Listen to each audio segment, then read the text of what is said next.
She's playing the role of a poor wife who lost her beloved husband. But this devil neglects my son who's battling an illness to lavish trips and money on her lover. At my late husband's funeral, while I was giving the chief mourner's speech, my mother-in-law suddenly snatched the microphone from me and screamed something outrageous. The atmosphere immediately became weird, and whispers started leaking out. I saw it with my own eyes. She was bringing a man into the house while her son was hospitalized. The worst. A woman like you doesn't belong here. Get out of this place. My mother-in-law's claim was something I had no memory of. I'm not adept enough to date several men at once, and not to boast. But I'm not the type who gets much attention either. Understood. I don't intend to stay after being told that. But before I go, could you please look at this? I showed a sheet of printouts to my mother-in-law. Having seen it, she firmly stated this man was my affair partner. However, there was something else shown on that paper. Seeing it, my mother-in-law completely changed her attitude and confronted someone, saying, "You've embarrassed me." Then, the funeral home started to fill with an even stranger atmosphere. And it was no longer about the funeral. As a result, the family's shame was completely exposed.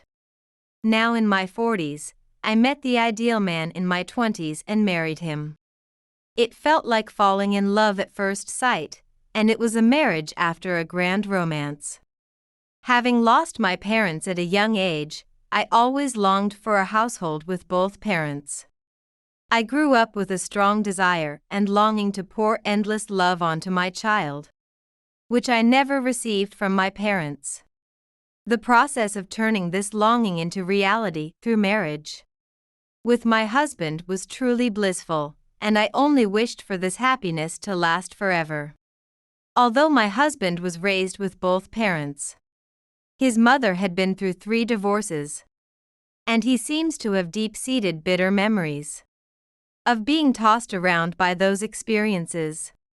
He often talked about his view of marriage, wishing never to put his children through such bitter experiences. If he were to have a family, we were both starved for the ideal of a happy family.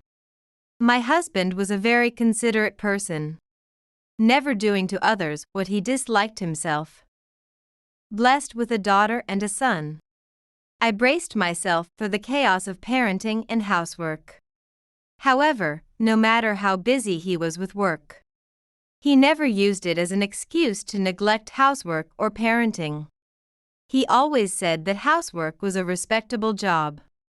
Despite minor problems common in any household, we could laugh them off and forgive each other immediately, enjoying a seemingly perfect happiness. But the presence of my mother-in-law and sister-in-law cast a dark shadow. My mother-in-law would call without any significant reason, droning on with sarcasm and nagging. Once, while I was cooking and tried to end the call, I received an unexpected large bill. She had shopped online using my name without my knowledge, and I received a dunning letter for unpaid bills. That time, my husband stepped in, and it ended with my mother-in-law paying the bills herself. But I deeply realized she was a person who would harass me terribly if displeased. From then on, I always took calls from my mother-in-law, no matter how busy I was. Taking advantage of this, she would drone on with her sarcasm. "Can you even raise children, not knowing your own mother? Oh, that's right, you can't be considerate because you don't know your mother." Mother's Day has long passed. Though she is a mother-in-law, mother is in the title. So it's common sense to celebrate her grandly on Mother's Day. I asked my mother-in-law in advance if there was anything she wanted, and she said she wanted an easy-to-carry bag like those used for shopping nearby. I searched for some options online and let her choose and buy one herself. However, according to her, that was not the point. It was important to celebrate her grandly. That day, my children celebrated me because it was Mother's Day. I too am a mother. I wanted to retort but was afraid of her backlash, so I remained silent. My sister-in-law often comes to our house without prior notice, but always accompanied by my mother-in-law. Both are troublesome enough on their own, but together they wear me down. Incidentally, my sister-in-law and husband have different fathers. My sister-in-law has children, but they are younger and still need a lot of care. Yet she seems to leave them somewhere else when she comes to our house. I've seen her children only a handful of times, despite the number of times I've seen her. Whenever she comes, she rummages through the house, asking for things she likes. This isn't a fancy ham. There are two, so one should be fine, right? There's also wine. Lucky. She envies the good food I eat and rummages around the kitchen, packing long-lasting items in her bag without asking. Since I don't know when they'll suddenly come, I've developed a habit of hiding expensive items, especially during seasons of gift-giving like the mid-year and year-end gifts. They attack knowing this. By the way, your child was wearing new clothes, right? I want them because they're like new, so don't let them wear it too much. Children grow quickly, and I often buy new clothes even if it's not for a special occasion. My sister-in-law checks my children's appearances, noting the colors, sizes, and brands, and then asks for those clothes. When my children were younger, my sister-in-law's month-old baby liked my daughter's toy and asked for it. At 1 month old, a baby can hardly grasp toys properly, but when my daughter refused, my sister-in-law forcefully took it. She then made her baby hold the toy, which was clearly too early for him, and pretended to be happy, saying, "Isn't that nice?" Right after, my daughter burst into tears, and it was tough to calm her down.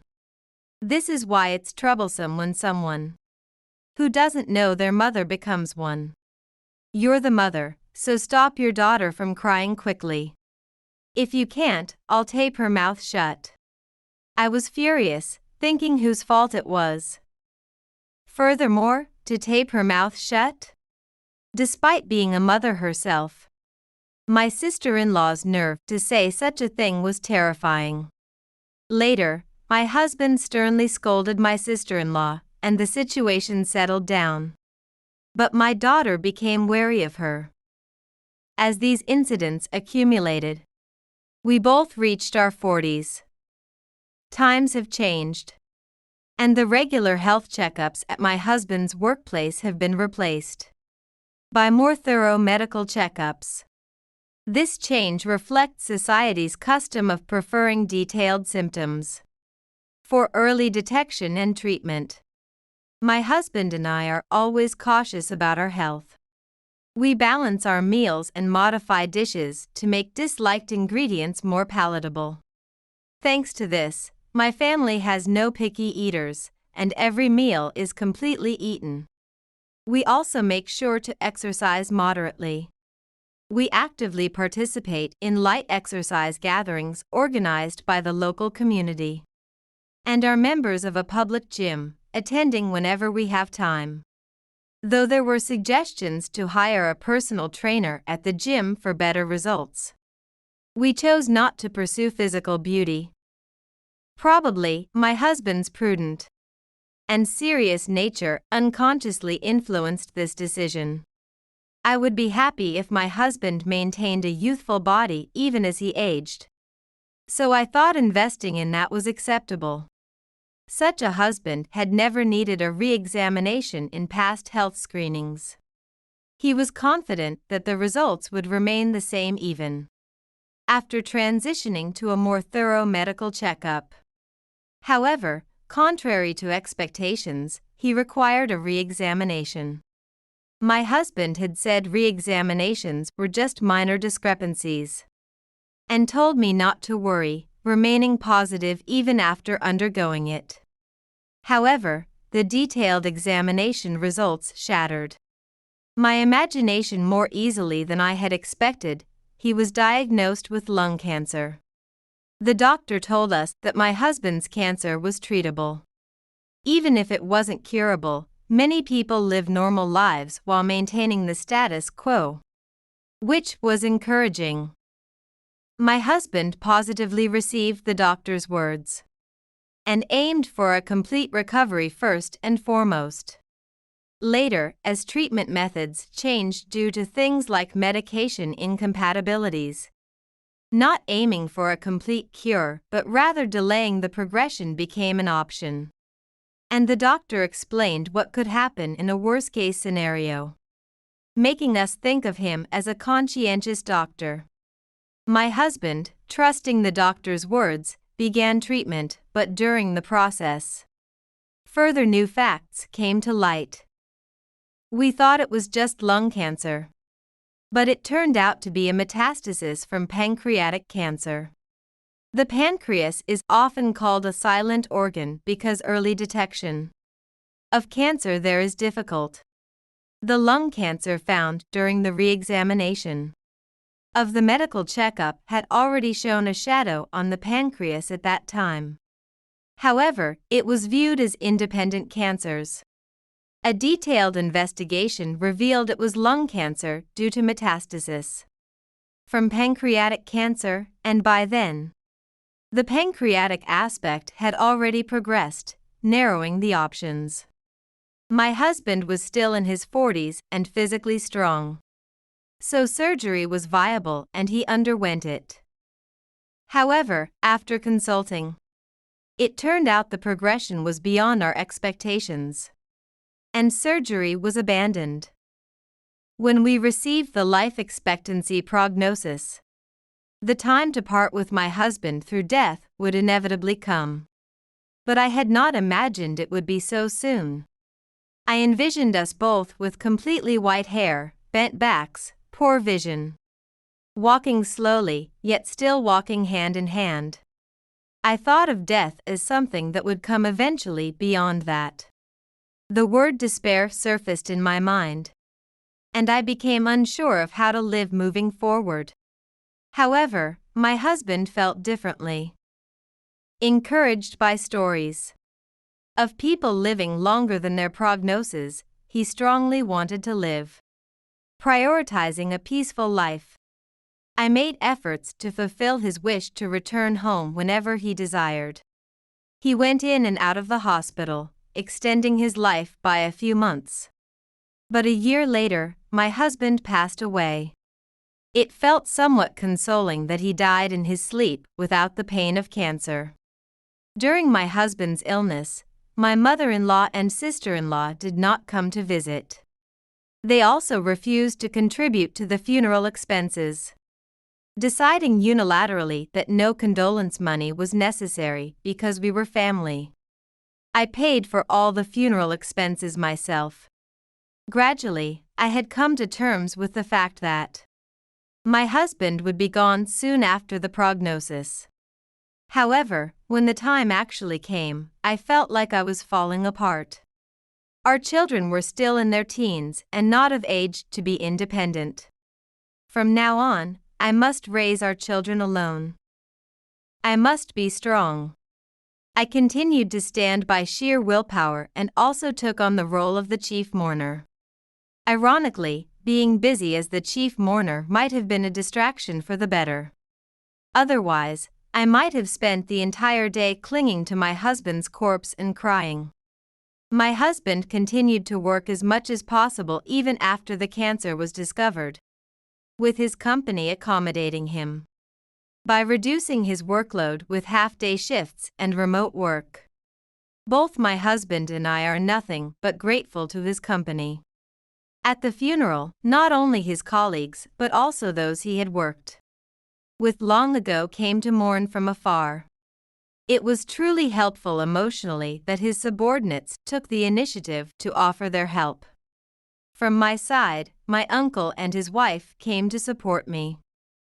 After losing my parents, My uncle, who was my mother's brother and single at that time, became my guardian and raised me. I accidentally heard much later that his marriage had been postponed because he took me in after my mother died. My uncle's wife must have been very anxious about becoming a parent figure to me as soon as they married. However, my uncle and aunt never treated me as an outsider and raised me with all their love, making sure I did not feel pitiable for losing my parents. This did not change even after I married and had a family. My uncle and aunt were always by my side, comforting me on every occasion. Danny, my husband's biological father, also came. Due to the divorce, my husband had been separated from Danny, but they had kept in touch regularly, as Danny had come to our wedding. Danny was good to our children, his grandchildren, and they were fond of him. Danny hugged the children and said, "It's tough to lose a father so young." With mixed feelings. My son must have been deeply regretful to leave his children behind. How I wish I could replace him, an old man like me. After apologizing to the remains for not being able to do anything for his son and acknowledging himself as a worthless father, Danny turned to the children and pushed them to support me. The funeral proceeded solemnly, with only the chanting of the monk and the sound of subdued crying resonating around. After the funeral ended, the chief mourner's speech and guidance from the funeral director were announced. I deeply bowed to the mourners who had attended up to that point, then expressed my thanks and greetings. Continuing, I conveyed further words of gratitude on behalf of my late husband to those he had interacted with during his lifetime, talking about how I met my husband and the future he had aimed for. I empathized and spoke on his behalf about how regrettable and difficult it must have been to leave midway through his endeavors. Although I wanted to give the speech without crying, it was impossible, and I struggled to squeeze out the words. However, even as I persevered with my husband's thoughts and gratitude, I noticed a shadow approaching from the corner of my eye.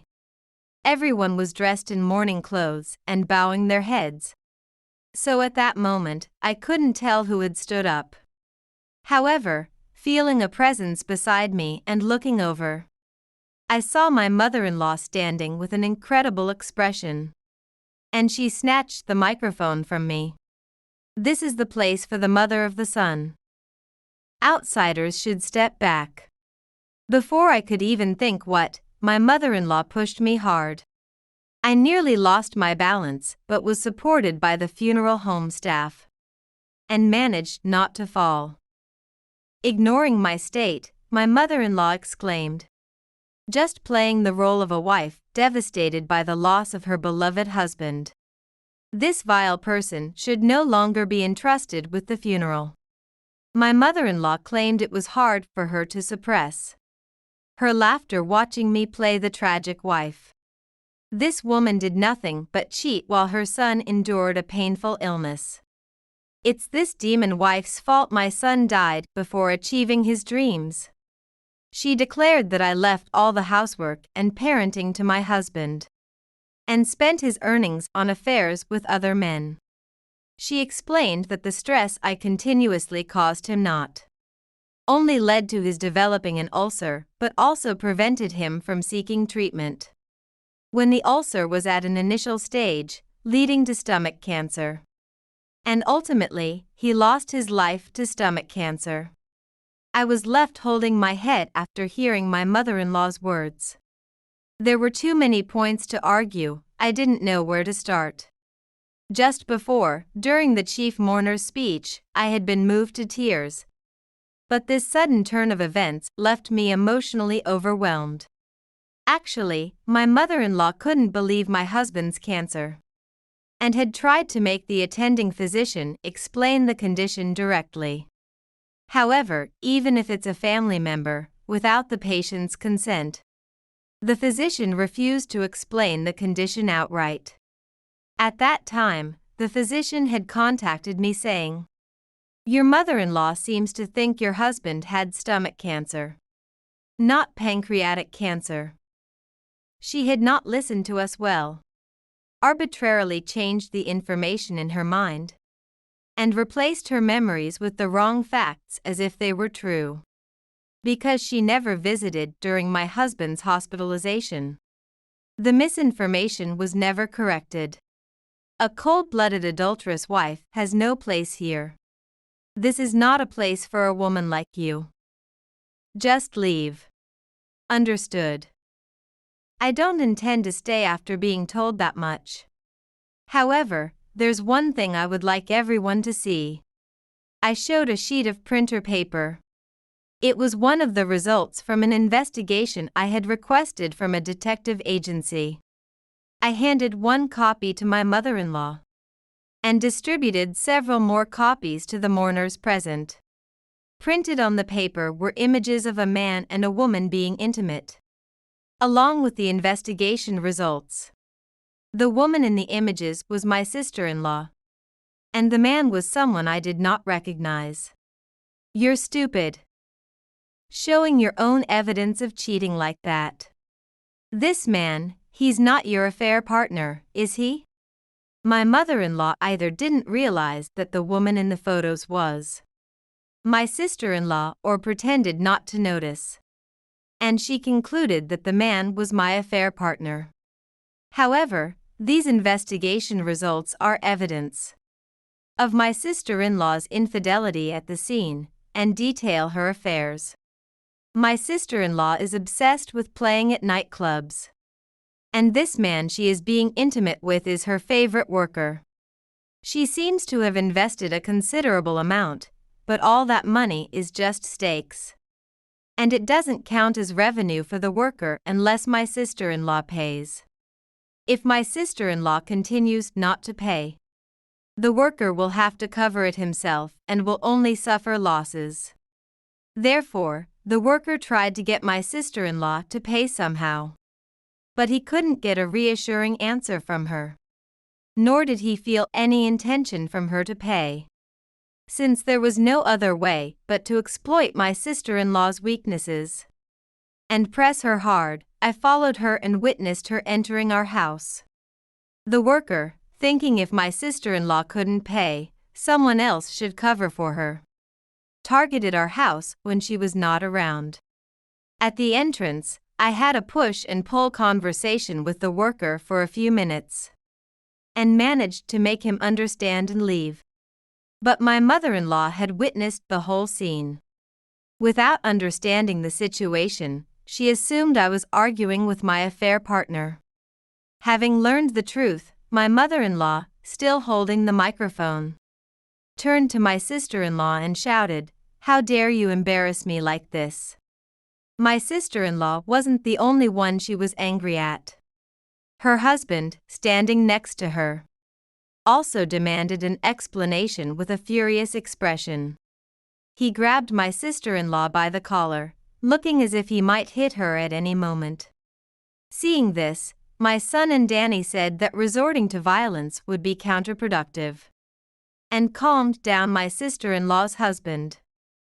The funeral venue turned into a battlefield. It's all because you do unnecessary things. It's your fault.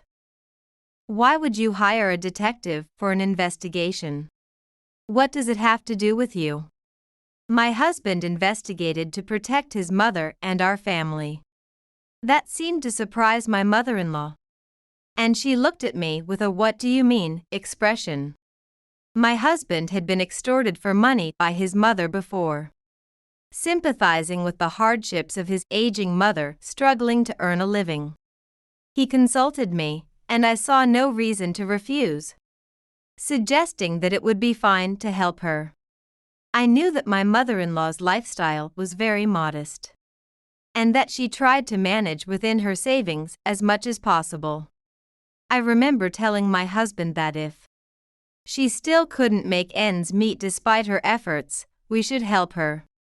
However, My husband grew suspicious as the amount of money my mother-in-law requested increased, and he conducted an investigation into her conduct. At that time, my husband had received a terminal prognosis and was very concerned about us being left behind.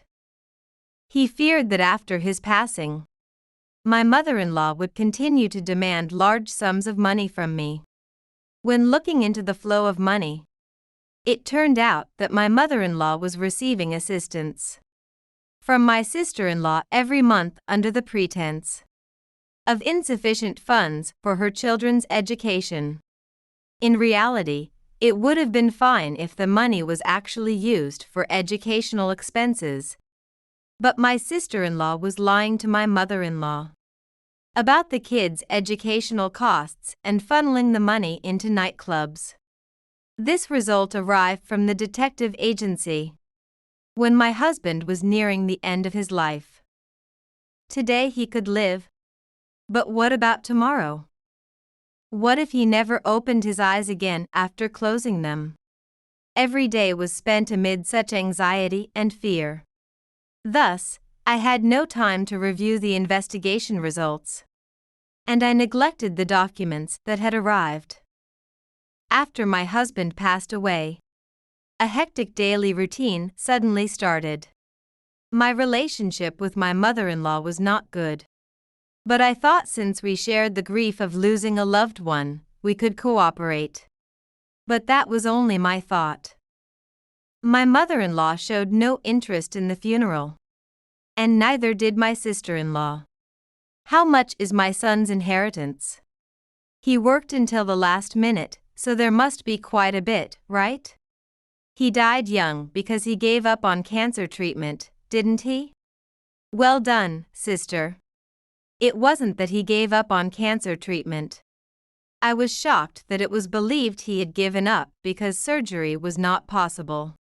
Grief and mourning are personal, and I thought surely they must be remembering and crying for my husband when no one was watching. But right after his death, to think and speak of things like how much inheritance there was, or that there must be a lot of savings because he gave up on treatment, it was beyond anger. I felt pitiful. Wanting to silence these two somehow, I checked the investigation results my husband had requested amidst my busy schedule. After seeing the contents, I was convinced that I could corner them with this information. I intended to expose everything after the funeral had settled down. But it was my mother-in-law who attacked first. My husband did not send money for nightclubs, mother. Please repay all the money you gave to my sister-in-law. Wait a minute. I'm a victim too, aren't I? I was deceived as well. I wouldn't have given a dime if I knew it was for nightclubs. My sister-in-law's children were still young and were being cared for at her husband's parents' house, so they were not present at this scene. It was fortunate that they didn't have to know their mother was indulging in indecent games. With that, although my plan was slightly different, I disclosed everything without reservation. My mother-in-law's anger turned towards my sister-in-law, and she began to scream with a ferocious intensity. You shameless daughter! Can you talk? You're just like your mother, who's been around men. It's in your blood, so it can't be helped.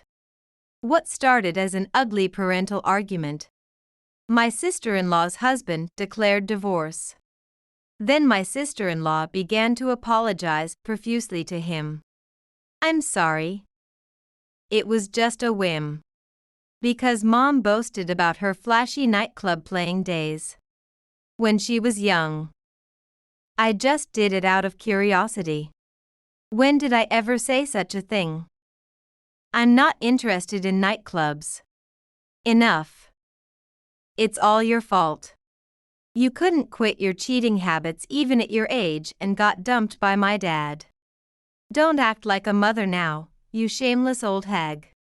I don't know which words hurt my mother-in-law, But gradually she became dejected and the situation turned into a one-sided blame game, with my sister-in-law scolding her.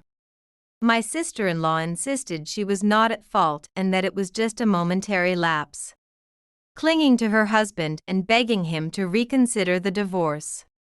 However, her husband's resolve did not change, and he declared that he would not only pursue a divorce, but also ensure that my sister-in-law would not get custody of the children. Still angry, he apologized to me for the disruption and left the funeral home. Once the sound of my brother-in-law's footsteps was no longer audible, my sister-in-law casually mentioned that mothers have an advantage in custody issues. It turns out he was kind of annoying. I thought it was the worst when I got exposed. But it turned out all right in the end, right? Mothers have an advantage in custody cases. I managed to get custody of our 2 children after all. The 2, who had just been fiercely arguing, started to bond over the issue of custody. The mourners present were taken aback by this scene. Danny, hearing my mother-in-law's mothers have an advantage comment, seemed to recall past grievances and began to express his dissatisfaction bitterly. Danny apparently wanted to raise my husband himself and even took it to court but lost. At the time, his work was too demanding to spend enough time with the child. It's pathetic to live only by mooching off a child's salary. He harshly criticized her as unfit to be a mother, unable to even imagine how much the children would suffer from her repeated marriages and divorces. Hearing Danny's anger, my son, who has a trusting relationship with him and feels greatly loved, expressed his dissatisfaction, as he felt none of that from his grandmother. Dad sometimes complained, but if he had to be separated by divorce, he would have preferred to be with Grandma. He really wanted to live with Grandpa. Hearing those words, Danny tenderly stroked my husband's face. Indeed, whenever there was a problem, my husband had always confided in and relied on Danny. This hadn't changed from his childhood, and it remained the same even after he grew up and had a family of his own. When my husband entered a battling illness, Danny was the only one who came to see him whenever there was time. I can't forget the happy face my husband made every time Danny visited. Although the mother-in-law had taken in her young son, she often left him alone for days whenever a new man came into her life. It would have been one thing if she left money behind, but there were times she disappeared without leaving any money or food. Neighbors had to take him in, or the police got involved. Yet, she was his mother, and he provided her assistance as much as possible. I can't forgive my mother-in-law for ruining my husband's funeral. Mother, please leave. Go away with your daughter who is crazy about nightclubs. I want to say my final goodbye to my husband with people who truly loved him. I'm his mother. Are you saying you're throwing me out? My mother-in-law was outraged, not accepting the situation. But voices from the attendees could be heard, amazed that she could still want to stay after causing such a scene. Danny also urged the mother-in-law to leave so we could send off my husband quietly, and this prompted applause from those around. Having alienated everyone, the mother-in-law and sister-in-law felt uncomfortable and left after throwing some spiteful remarks at me. I apologized for showing such family disgrace and expressed my wish to continue my husband's funeral properly. The boss of my husband reassured me that I was not at fault, and I received warm applause from others. Electone live music began to play to bring back a funeral-like atmosphere. In fact, I had requested that we send off my husband with his favorite songs instead of a traditional religious feeling. When we carried out the coffin, during the last farewell, everyone placed a single flower into the coffin. My husband's body was covered in flowers, and then the coffin lid was closed. There was a little wait time for the hearse preparations after that. And people from my husband's workplace talked about his personality. And how he was a loving husband and doting father. My uncle and aunt encouraged me. And my friends also told me not to hesitate to rely on them if I needed anything. A few of us carried the coffin to the hearse and headed to the cemetery, while everyone else stayed back and kept watching. On the way to the cemetery, I contacted my mother-in-law and sister-in-law. When I had previously asked how many people would be coming to the cemetery, I had included the mother-in-law and her party in the count. They usually provide a waiting room where you can eat and wait, but I had ordered lunch boxes for them as well. I explained all this, but after being kicked out of the funeral place, they stubbornly refused to go to the cemetery, prioritizing their pride. I think it's unfortunate for people to become so stubborn and prioritize their pride on such a final farewell, even though they refused to accompany us to the cemetery. I don't think they're cold-blooded just because of that. Each person faces and accepts death in their own way. I simply told them that they wouldn't be able to blame anyone for their regrets later, and ended the conversation. Later, my sister-in-law was formally divorced by her husband. It seems her husband had something on his mind as well, for he conducted an investigation into her conduct after the funeral. Besides her nightclub outings, she was also spending extravagantly on brand items. And child neglect for personal desires was commonplace. The story that she had left the children at her in-laws was mostly a lie. In fact, she had left them home alone when her husband was away on business trips. She went on trips with her favorite worker, leaving the children behind. Her children now live with their father and his parents, saying they prefer their father. My sister-in-law boasts that she will win custody because she is the mother, but it seems unlikely to anyone looking in. She dreams of a new life with her favorite worker while trying to milk child support from her ex-husband, using the children as leverage. However, that's a clear misunderstanding. The worker targeted her just for her money, as a part of his job. She was dumped easily and is now being threatened by the worker to pay her outstanding debts or he'll sell them off to dangerous people.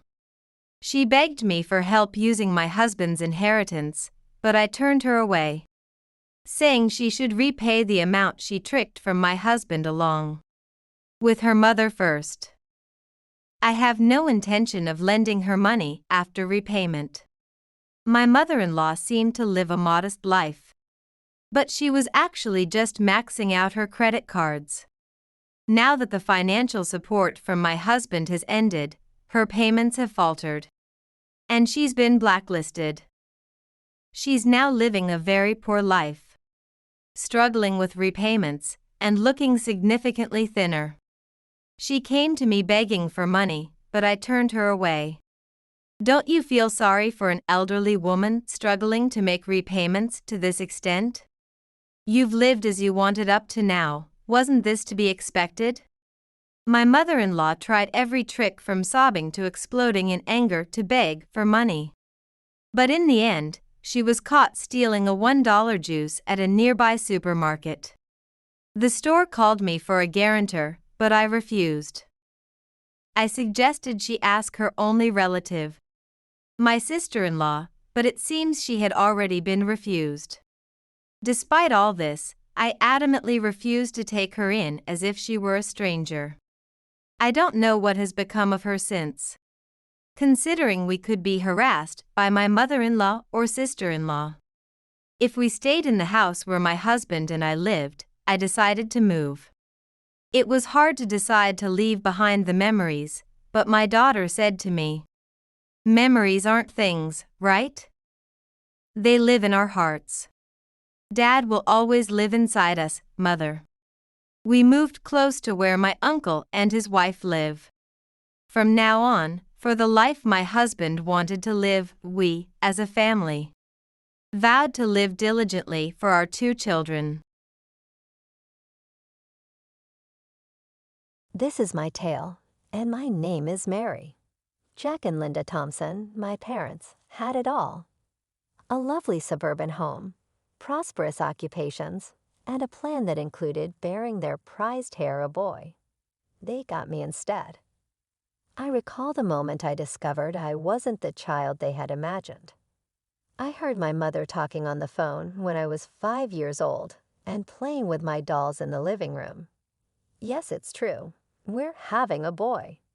I had never heard such enthusiasm in her voice before. You're not aware of how long we've been waiting for this. At last a son. Those were cutting remarks. Though I didn't completely get it at the time, I could feel the pain of being unwelcome and second best. After that, things soon changed. Both Mom's tummy and our distance from one another became larger. Dad worked nonstop, and when he came home, the discourse revolved around the upcoming newborn boy. Mom summoned me into the kitchen one day. "Mary, sweetie, we need to talk." I slid onto a chair with my legs hanging loose. "What is it, Mommy?" She talked without looking at me. "You'll be spending some time with Grandma. Is it not thrilling? It's time for Mommy and Daddy to get ready for the baby. Besides, you'll enjoy yourself more with Grandma." In an instant, I was transported to Grandma's residence. Dad's mother, Grandma Rose, was a retired professor of English literature. Her home was a small, comfortable one that smelled like freshly made cookies and was full with books. It was unusual living with Grandma. She seemed unaffected by my presence and really listened to me when I spoke. She would tell me tales about her time as a teacher, and we would read for hours together. I felt really loved for the first time in my life. The 2 years passed so quickly. When Dad arrived at Grandma's house, I was 7 years old. Without fully looking me in the eyes, he continued, "Mary, it's time to come home. Your brother needs you." Brooder. The term seemed unfamiliar. Dad talked awkward small chat throughout the quiet moments as we drove home. "Ethan is the name of your brother. He is now one. Mary, you're a big sister now. That's a significant duty." Though I wasn't sure what that meant, I nodded. I had no idea that my childhood was going to come to an end. We arrived at our home's driveway. It felt different, even though it looked the same. With a kid on her hip, Mom was standing at the doorway. With an unusually official tone, she added, "Mary, meet your brother Ethan." I turned to face the plump boy with wavy blonde hair. With a gurgle, he extended a chubby hand in my direction. "Hello, Ethan," I murmured. At the age of 7, I suddenly transcended my role as a sister. I turned into a caregiver, an obligation, and a built-in babysitter. My early years vanished to be replaced by unclean diapers, unceasing watchfulness, and the burden of expectations I was too young to handle. I was changing diapers and warming bottles while my classmates were learning to ride bikes and playing with dolls. "Mary, can you watch Ethan while I make a call?" Not really asking, Mom would say. I would nod and instinctively grab for my younger brother. I loved Ethan, very much so. It wasn't that I didn't love him. I had been enamored with his toothless grin and clumsy small hands from the beginning. However, the ongoing accountability was too much to bear.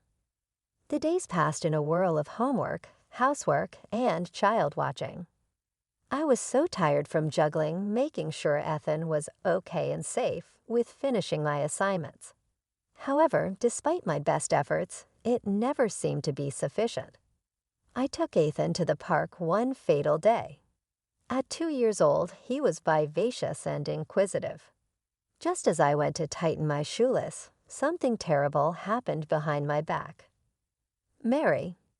A thump followed by Ethan's shriek that pierced the atmosphere. He was lying on the ground, his knee gushing, when I turned to look at him. As I tried to calm his cries and scoop him up, panic struck. Mom lost it the moment we came home. Cradling Ethan, she yelled, "How could you be so careless? You're supposed to watch him." I apologize. No excuses. Dad spoke out, his cheeks flushed with rage. "Enter your room. Later, we'll talk about your penalty." With tears flowing down my cheeks, I ran upstairs. Even though I was only a child, I was trying my hardest. Therefore, it wasn't fair. The mishaps multiplied. I didn't blow on Ethan's hot porridge sufficiently, causing him to burn his tongue. I also couldn't stop Ethan from falling and getting a hit on his head. Every time, the penalties became more severe, and my parents' dissatisfaction became more apparent. Grandma Rose was my rock through it all. When she could, she would drop by, her presence a comfort to my bruised soul. I heard her addressing my parents in the kitchen during one visit. Grandma spoke sharply in her normally soft voice. "This is unacceptable. Mary is not a nanny, she is a child. Your partiality for Ethan is causing her pain." "Please, Mother," Dad moaned. "These are our kids. What is beneficial for them is known to us. Do you?" Grandma put out a challenge. "Because from where I'm standing, you're neglecting one child in favor of the other." "That's enough." Mom cut in. "We appreciate your concern, but this is our family. We'll raise our children as we see fit." I threw myself into my studies. School became my sanctuary, a place where I could shine on my own merits. And shine I did. My grades were a silent rebellion against the notion that I wasn't good enough. The years flew by, and before I knew it, I was standing at a crossroads. High school was behind me, and college loomed ahead. Despite the constant struggle at home, I'd managed to excel in my studies. It was my ticket out, my chance at freedom. When the acceptance letter arrived, I could hardly believe my eyes. Not only had I been accepted to study investment management, but I'd also received a full scholarship. My hand shook as I read the words over and over again. "Mom, Dad," I called out, racing down the stairs. I got in, full scholarship. "Oh, thank goodness," Mom sighed, relief evident in her voice. "That saves us a fortune. We need to start saving for Ethan's college fund." My heart sank. Of course, it wasn't about my achievement. It was about the money they wouldn't have to spend on me. The first few months were a whirlwind of classes, new friends, and the exhilarating taste of freedom. The money from my parents, combined with the small amounts Grandma Rose secretly sent, was just enough to scrape by. I was careful with every penny, knowing how precious this lifeline was. But 6 months into my college journey, everything changed again. My phone rang one evening as I was studying for a finance exam. "Mary," Mom's voice came through curt and businesslike. "We won't be sending you any more money. Ethan needs tutors if he's going to have any chance at college. We need to focus our resources on him." Now I felt the familiar sting of rejection, of being cast aside. "But Mom, I can barely." "You're an adult now. Mary," she cut me off. "You need to solve your own problems. We can't keep supporting you forever." The next few weeks were a blur of stress and sleepless nights. I scoured job boards, applied to every position I could find. Finally, I landed a part-time gig at a nearby cafe. The hours were long, the pay was meager, but it was something. Balancing work and studies was brutal. I'd rush from classes to shifts, then stay up late into the night studying. Dark circles became a permanent fixture under my eyes, and my grades started to slip. One particularly rough day, I called Grandma Rose, desperate for a friendly voice. Mary, sweetheart, you sound exhausted, she said, concern evident in her voice. The dam broke through tears. I told her everything. The cutoff allowance, the grueling work hours, the struggle to keep up with my studies. Listen to me, Mary, Grandma cut herself off, taking a deep breath. You focus on your studies. I'm increasing your monthly allowance, and don't you dare argue with me about it. But Grandma, no buts, she said firmly. You deserve this education, and you shouldn't have to kill yourself working to get it. Your parents? Well, let's just say I'll be having words with them. True to her word, Grandma's support allowed me to cut back my work hours. I could breathe again, focus on my classes. My grades improved, and for the first time in months, I felt hope. The years at college flew by in a blur of textbooks, exams, and late-night study sessions.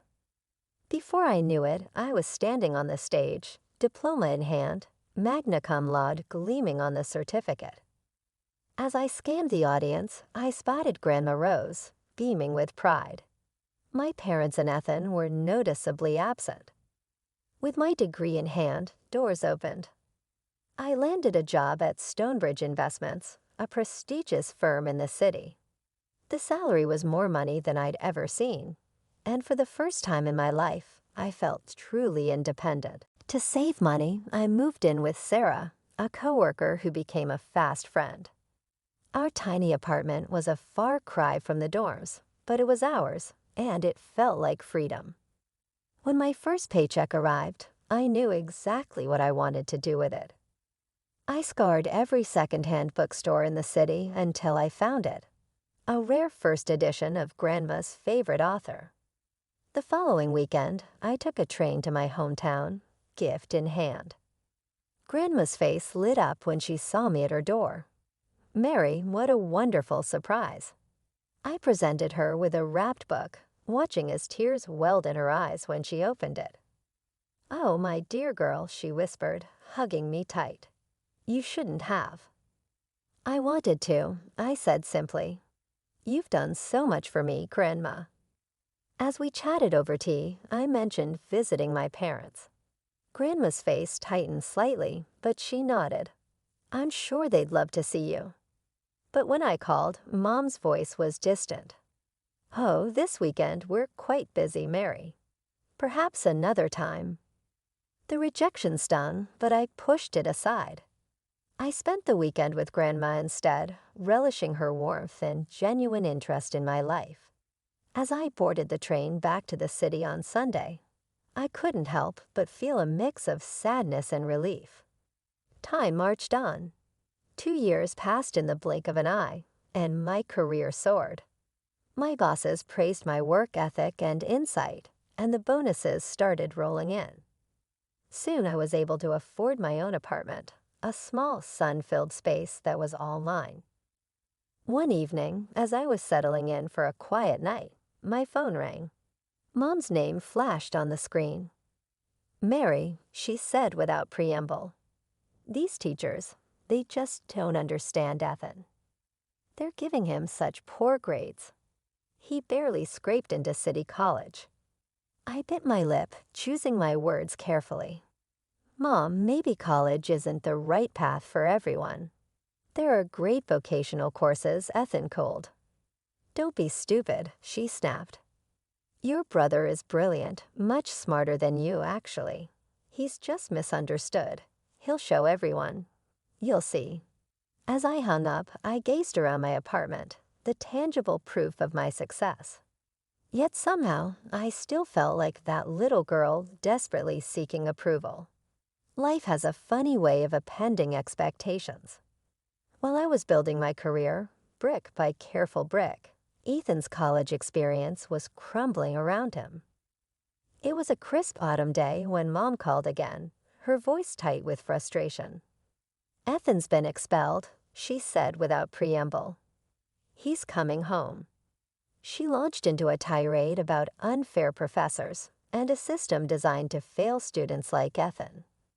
I listened, biting my tongue against the urge to point out the thousands they'd spent on his education, the loans they'd taken out to rent him a luxury apartment, the generous allowance they'd provided, all things I'd never had. "We'll figure something out," Mom concluded. "Ethan just needs time to find his path."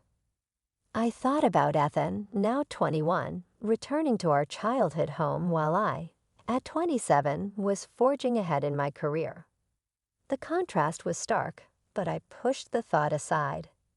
Comparison is the thief of joy, after all. Life, however, had other plans for me. It was at a company event that I met Jack, tall, kind-eyed, with a quick wit that made me laugh like I hadn't in years. Our whirlwind romance swept me off my feet, and before I knew it, we were standing in a small chapel exchanging vows in front of a handful of loved ones. Grandma Rose was there, of course, beaming with pride.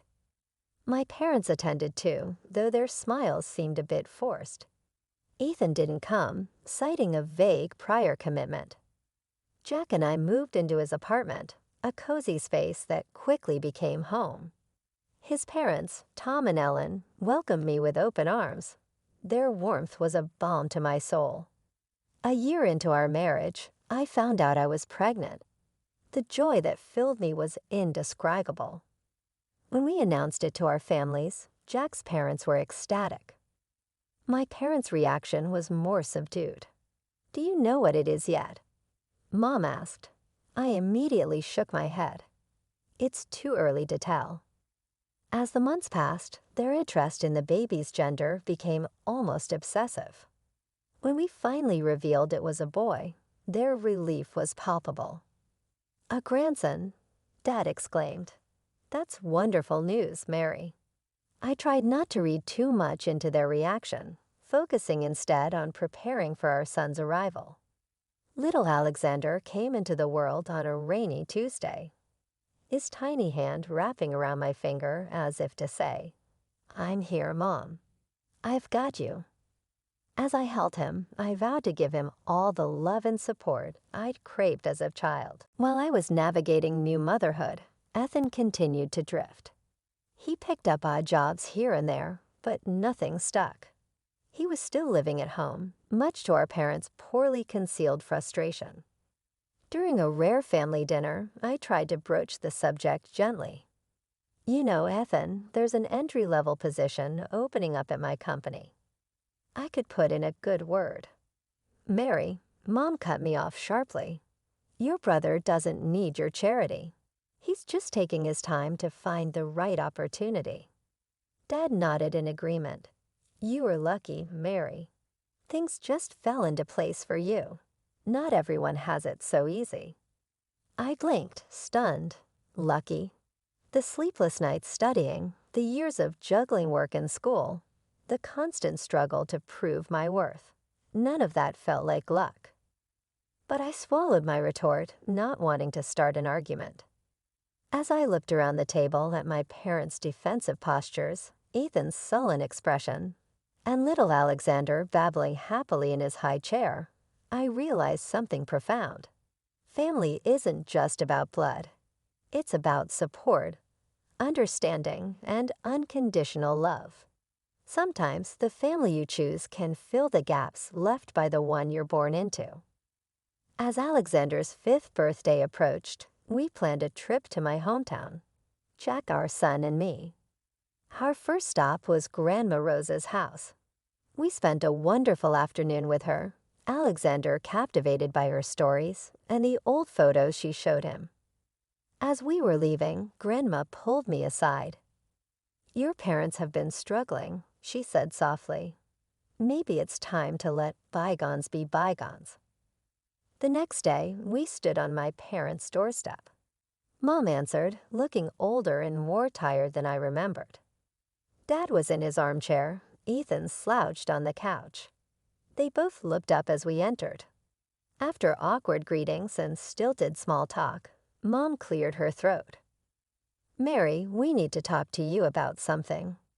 What followed was a halting explanation of their financial troubles, medical bills, Ethan's ongoing unemployment, the lingering college debt. It had all piled up.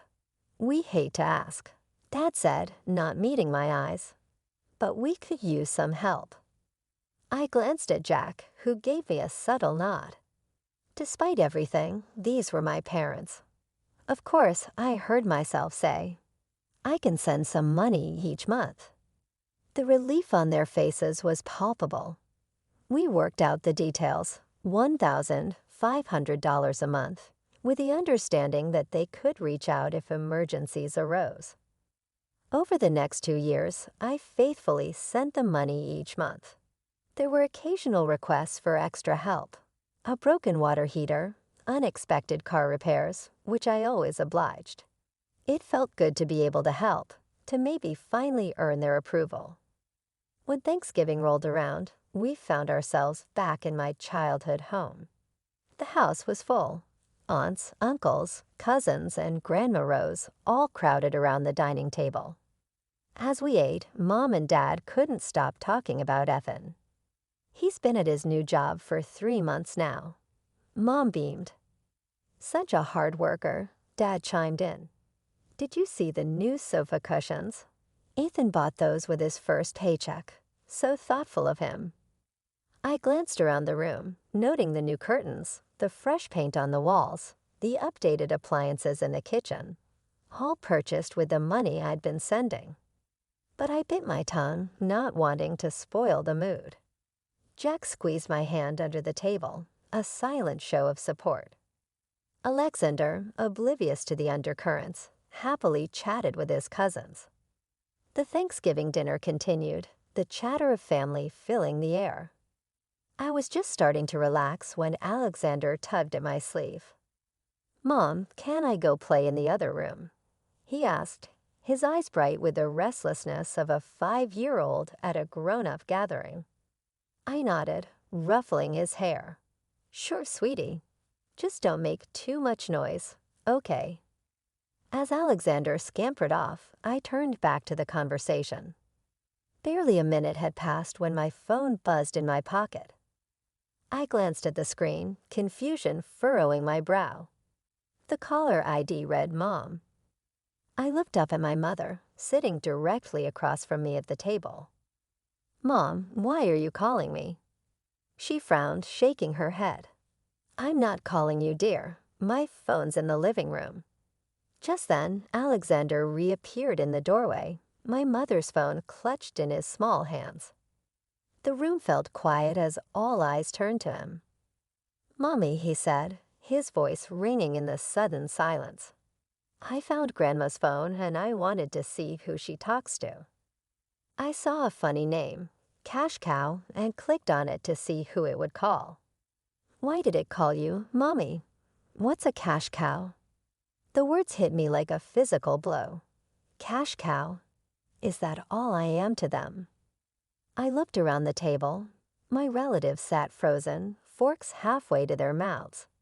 Grandma Rose's face was a mask of shock and anger, and my parents had gone deathly pale. The silence stretched thick and suffocating until something inside me snapped.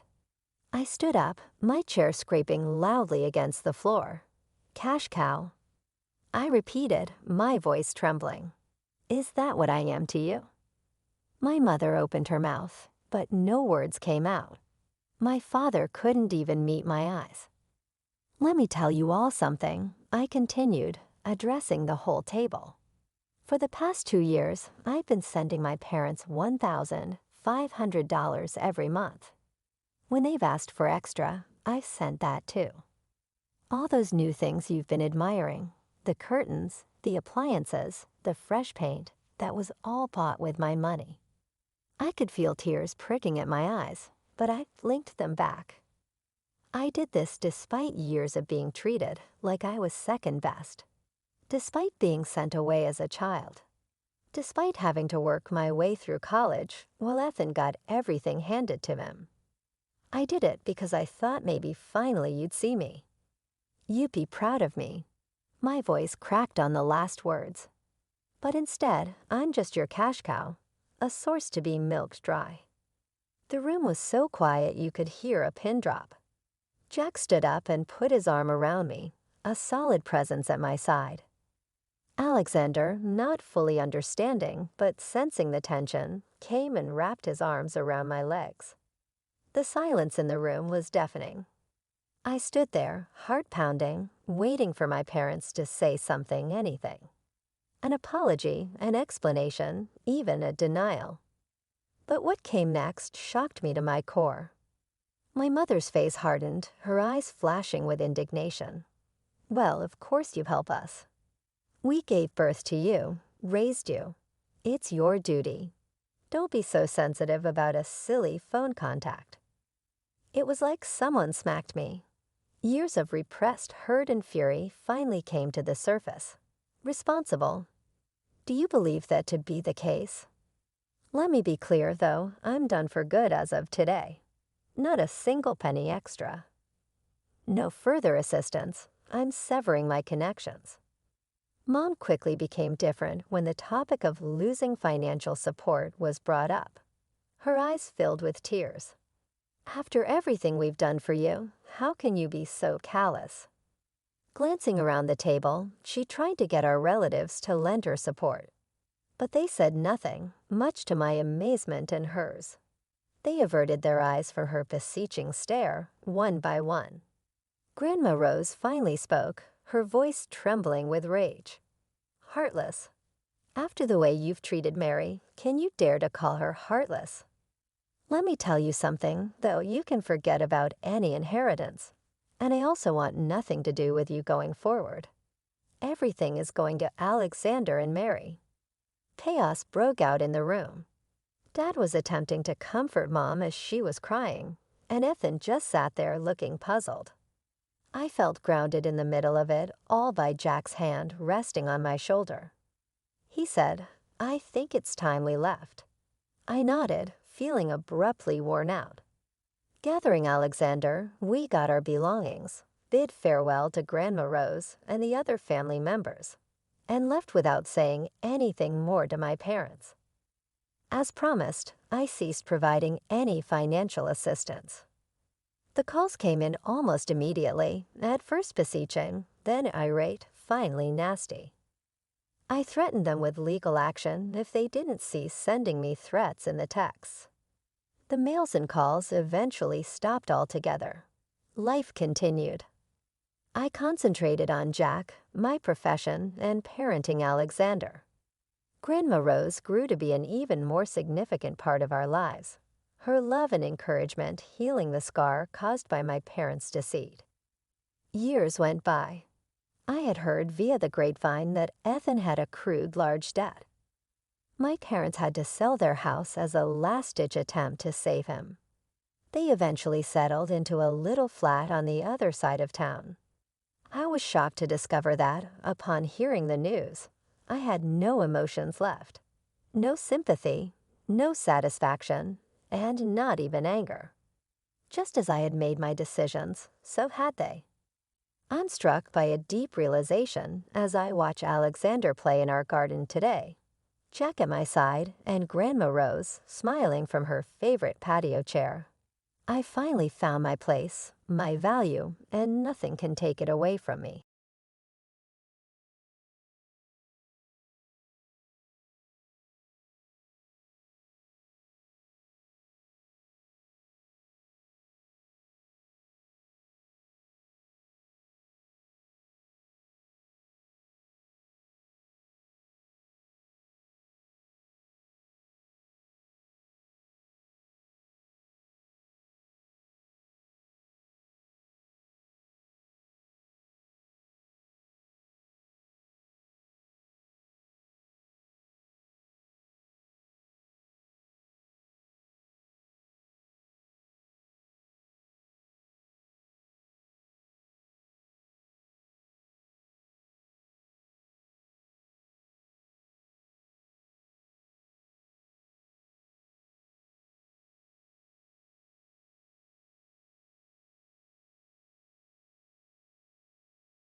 I'm Liz, and by some twist of fate, I'm married to the most amazing guy I've ever met, Alex.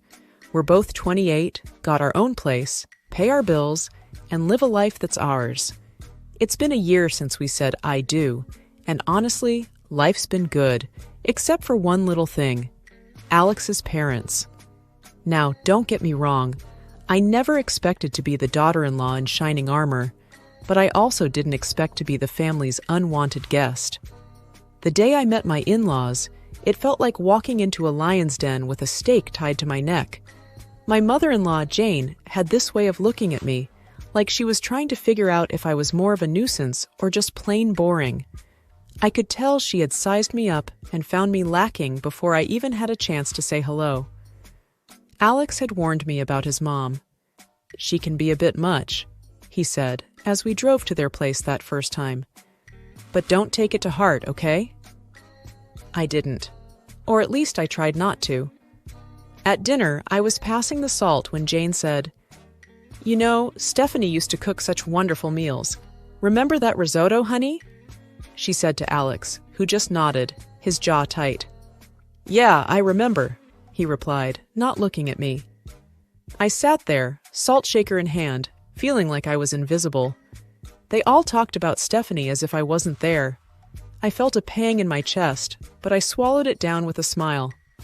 "Sounds like she was a great cook," I said, trying to seem unaffected. Jane's eyes met mine, and she smiled, but it didn't quite reach her eyes. "Oh, she was. She was a lot of things."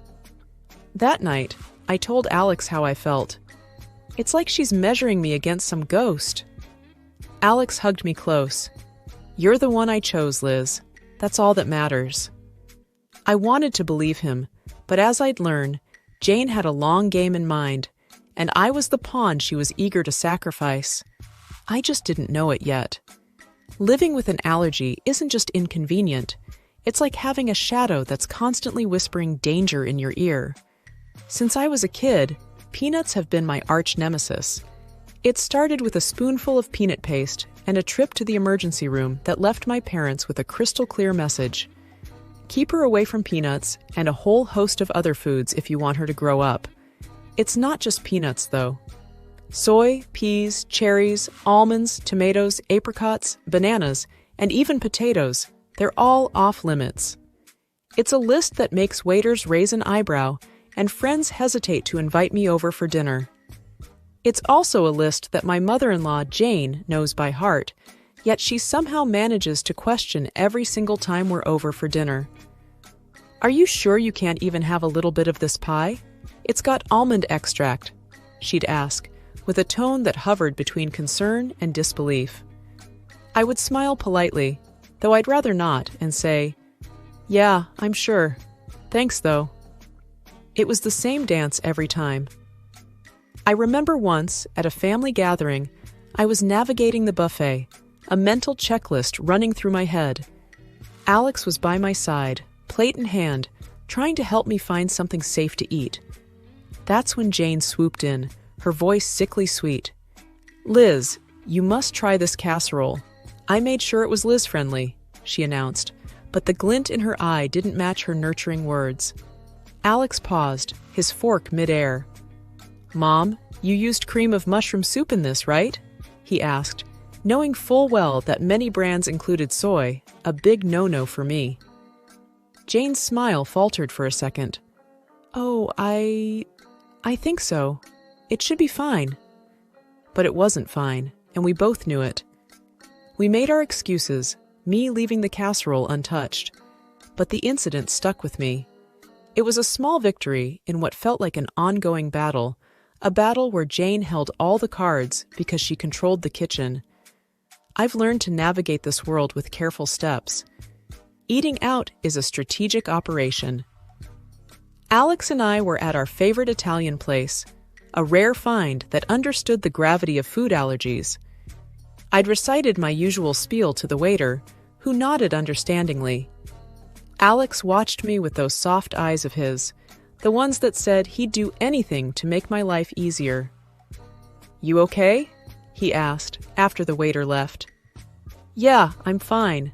I just hate making a fuss," I replied, folding my napkin on my lap. "You're not making a fuss. You're making sure you don't, die," he said, half joking, half serious. I laughed, a short, grateful sound. "Well, when you put it that way." After dinner, as we walked under the clear night sky, I felt light, happy. That's when my phone buzzed with a text from Jane. Her words were like a cloud over the moon, darkening the moment. "Be careful, Liz. Not everyone takes your condition seriously. Wouldn't want anything to happen to you." I read the text to Alex, who wrapped an arm around me, pulling me close. "She's just trying to get to you," he said. But as much as I wanted to shrug it off, I couldn't shake the feeling that Jane's message was more than just a jab.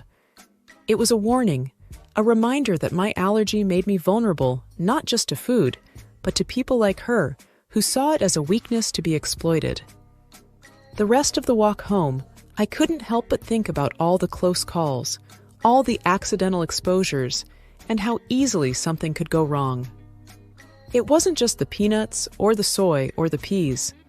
It was the realization that my allergy was more than a personal battle.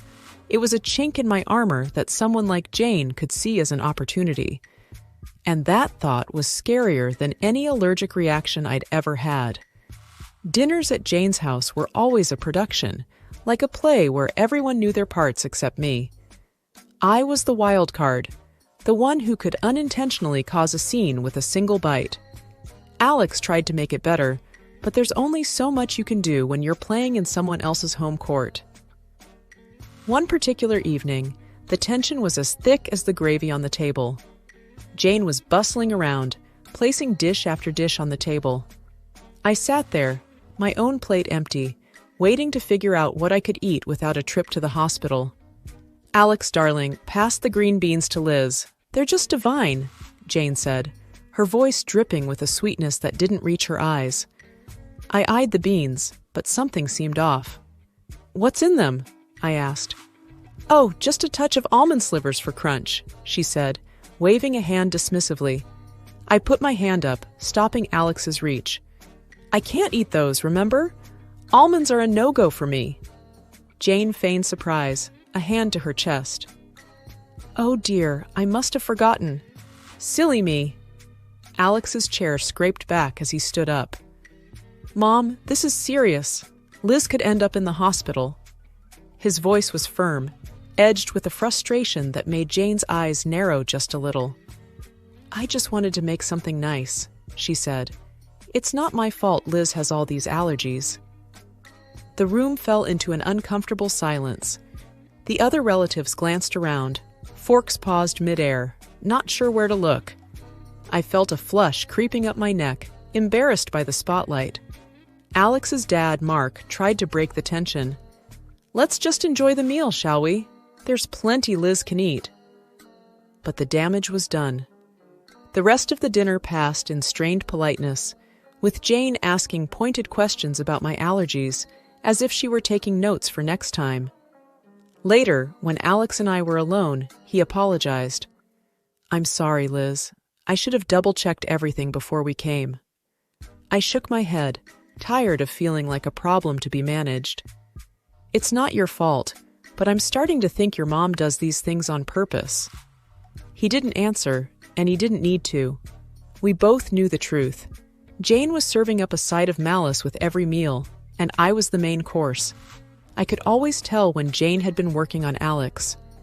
He'd get this distant look in his eyes, like he was seeing me, but also seeing through me, weighing her words against his own judgment. This particular evening, it was like a cloud had settled over him, and I knew it before he even said a word. "Mom thinks we should consider..." "Well, she thinks we might not be thinking about the future enough," Alex muttered, not meeting my eye as he fumbled with the TV remote. "The future?" I asked, a sinking feeling in my gut. "Yeah, kids and your health issues," he continued, the word issues hanging awkwardly in the air between us. I felt a tightness in my chest. "She talked to you about my allergies again, didn't she?" He sighed, setting the remote down. "She's just worried, Liz. She thinks it's a lot for us to handle, especially if we want a family. I bristled. We've talked about this. I've managed so far, haven't I? And there are plenty of people with allergies who have kids. Alex ran a hand through his hair, a sure sign he was stressed. I know. It's just... She has this way of making me doubt things. The room was quiet for a moment, the tension thick. I watched him, this man I loved, wrestling with the seeds of doubt his mother had planted. Alex, do you doubt us? I asked, my voice barely above a whisper. No. He looked up, finally, his eyes clear and firm. No, I don't. I just hate that she keeps bringing it up. I hate that it makes us fight. I reached for his hand, our fingers intertwining. We're not fighting. We're on the same side, remember? He nodded, pulling me into a hug. You and me against the world, right? Right, I said. But as I held him, I couldn't shake the feeling that Jane's words were like weeds, threatening to grow wild and choke the life out of the beautiful thing we had. And I knew then that it wasn't just my allergies that needed managing. It was the doubts that could seep into the cracks of even the strongest relationships. The news of my pregnancy came as a surprise, a happy one for Alex and me, a complicated one for everyone else. The day we announced it to his parents, Jane's reaction was like watching a robot trying to mimic human emotions. A pause, then a smile that didn't quite match the situation. We're going to have a baby, Mom, Alex said, his voice a mix of pride and caution as he gauged his mother's reaction.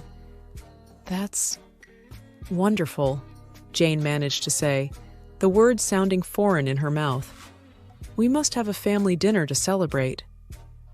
I was skeptical. Celebrations at Jane's were never just celebrations, but I saw the hopeful look in Alex's eyes and agreed. The night of the dinner, the house was buzzing with relatives. Jane was the perfect hostess, floating from guest to guest with a grace that felt almost genuine. When she reached us, her smile was practiced. Congratulations, Liz, she said. This is such a joyous occasion.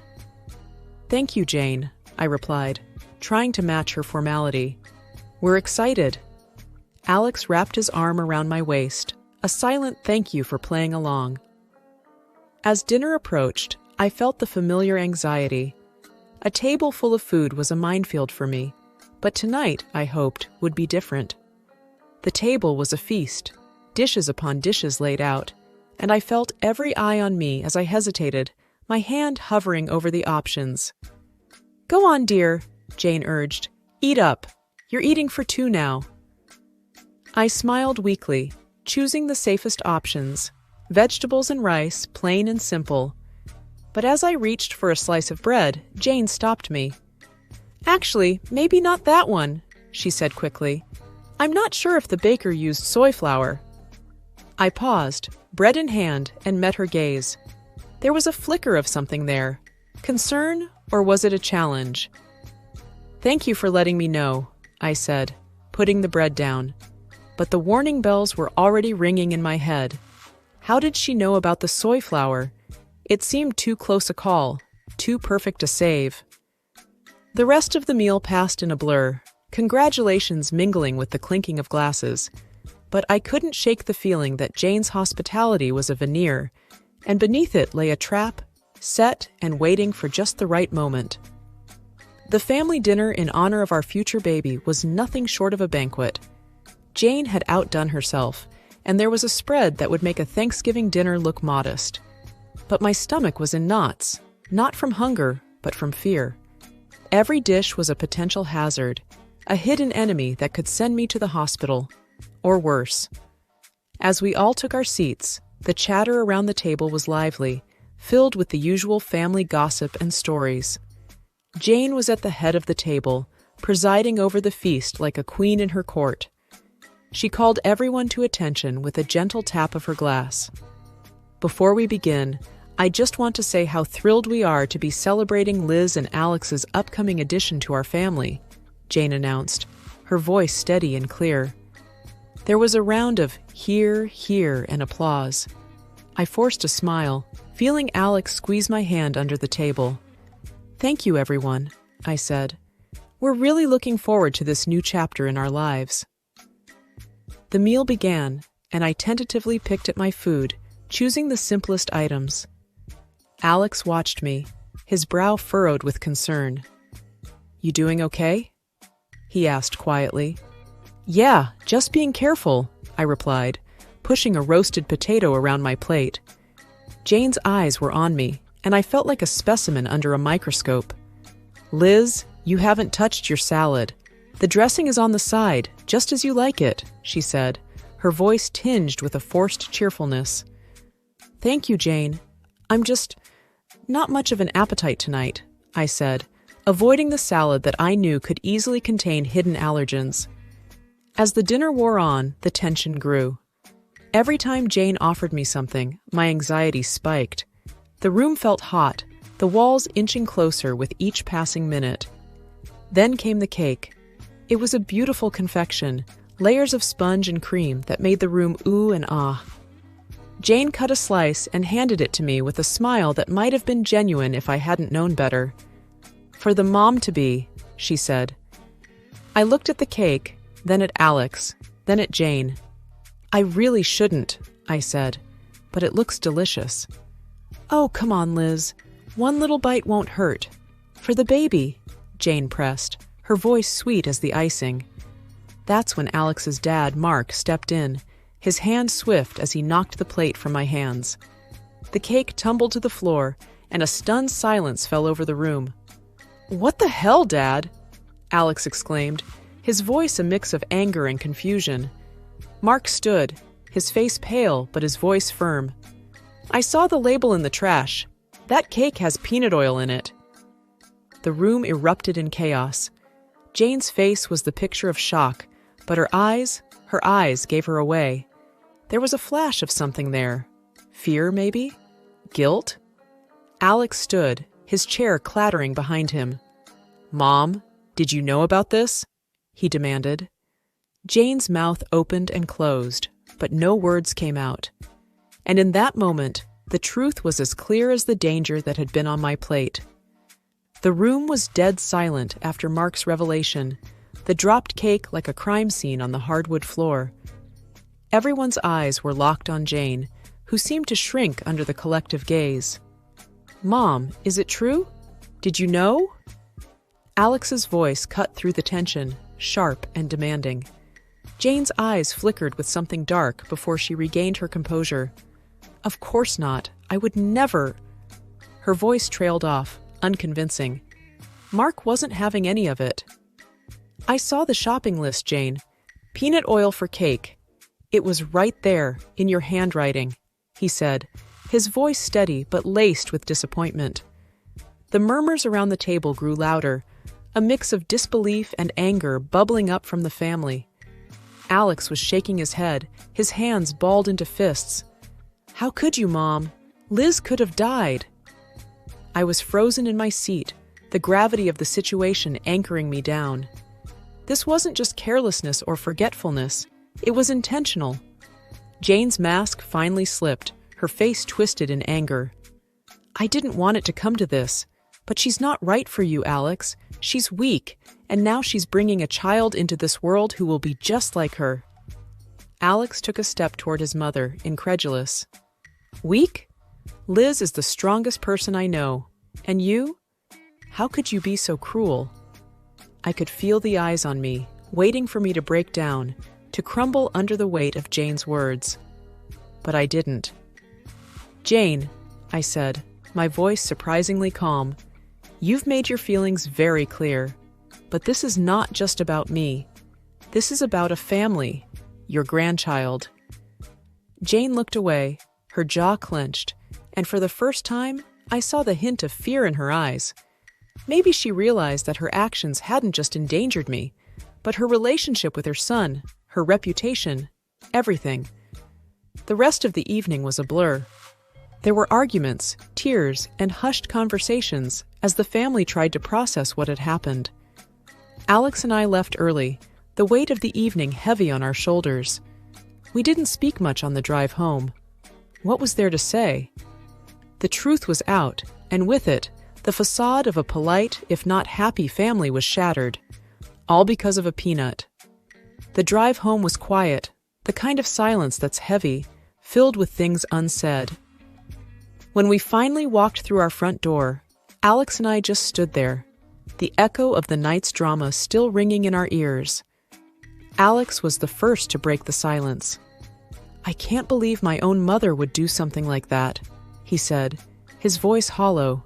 I sat down on the couch, the cushion failing to comfort me. "I know. It's a lot to take in." He sat beside me, taking my hands in his.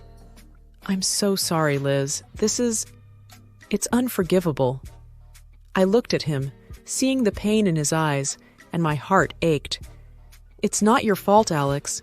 We couldn't have known she'd go this far."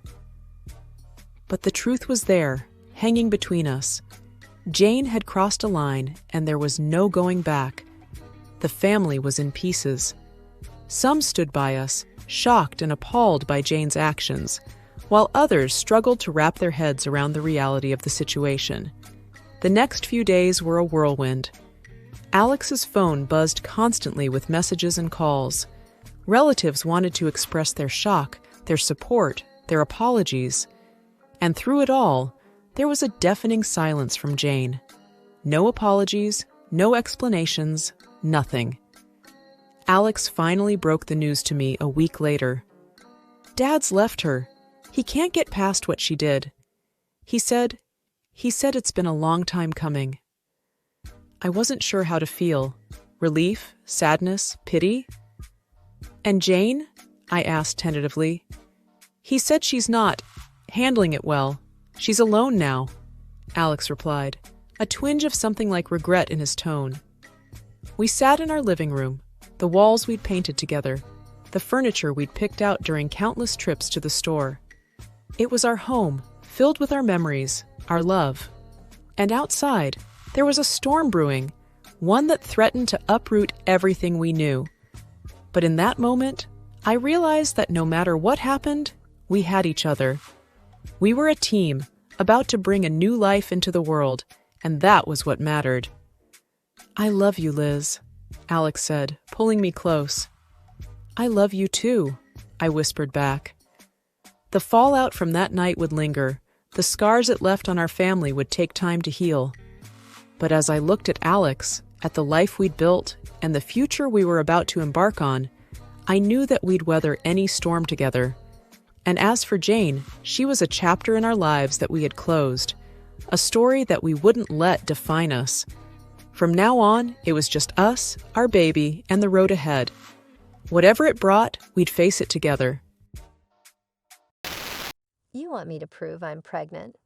You want me to take a test right here? Janet narrowed her eyes.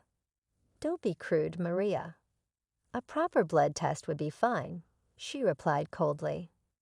I turned to Paul, hoping he'd step in, defend me, and tell his mother to stop. But instead, he looked torn, glancing back and forth between Janet and me.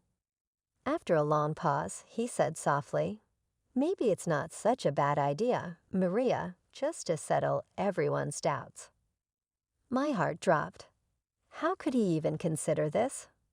How could he take their side instead of mine? This is crazy.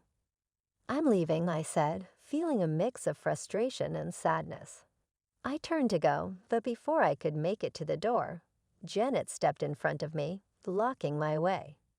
"If you walk out that door, we'll all know you're lying," she said, her voice sharp and accusing. "Get out of my way, Janet," I said, my voice rising. But suddenly, everything changed. It all happened so quickly, yet in slow motion. Janet's hand shot out, pushing me backward.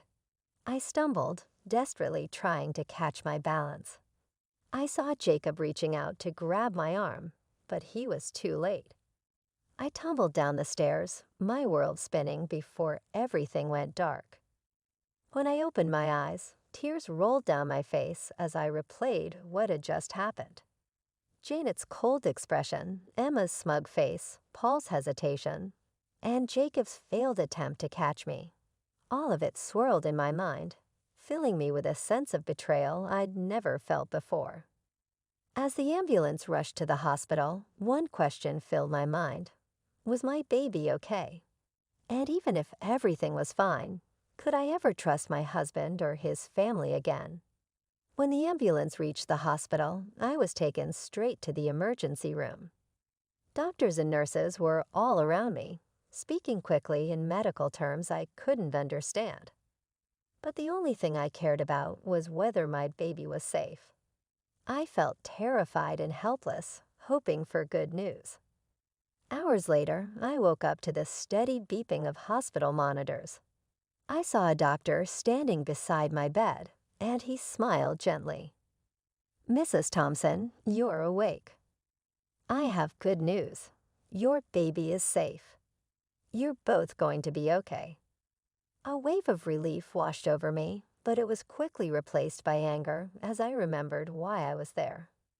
This was supposed to be a joyful time in our lives, a celebration of our growing family. But instead, I'd been forced to defend myself against accusations from the very people who were supposed to be my family. I glanced over and saw Paul standing by my bedside, his face pale and filled with regret.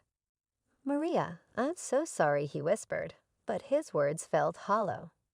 How could he apologize now, after allowing his family to doubt me, after standing by while I was hurt? I turned away, realizing that things would never be the same. In that moment, I knew I'd have to make some tough decisions about who I could really trust and what kind of life I wanted for myself and my child. This wasn't just about my baby's safety. It was about protecting our future. "I don't know what happened," Paul began, but I cut him off, anger bubbling up. "What happened?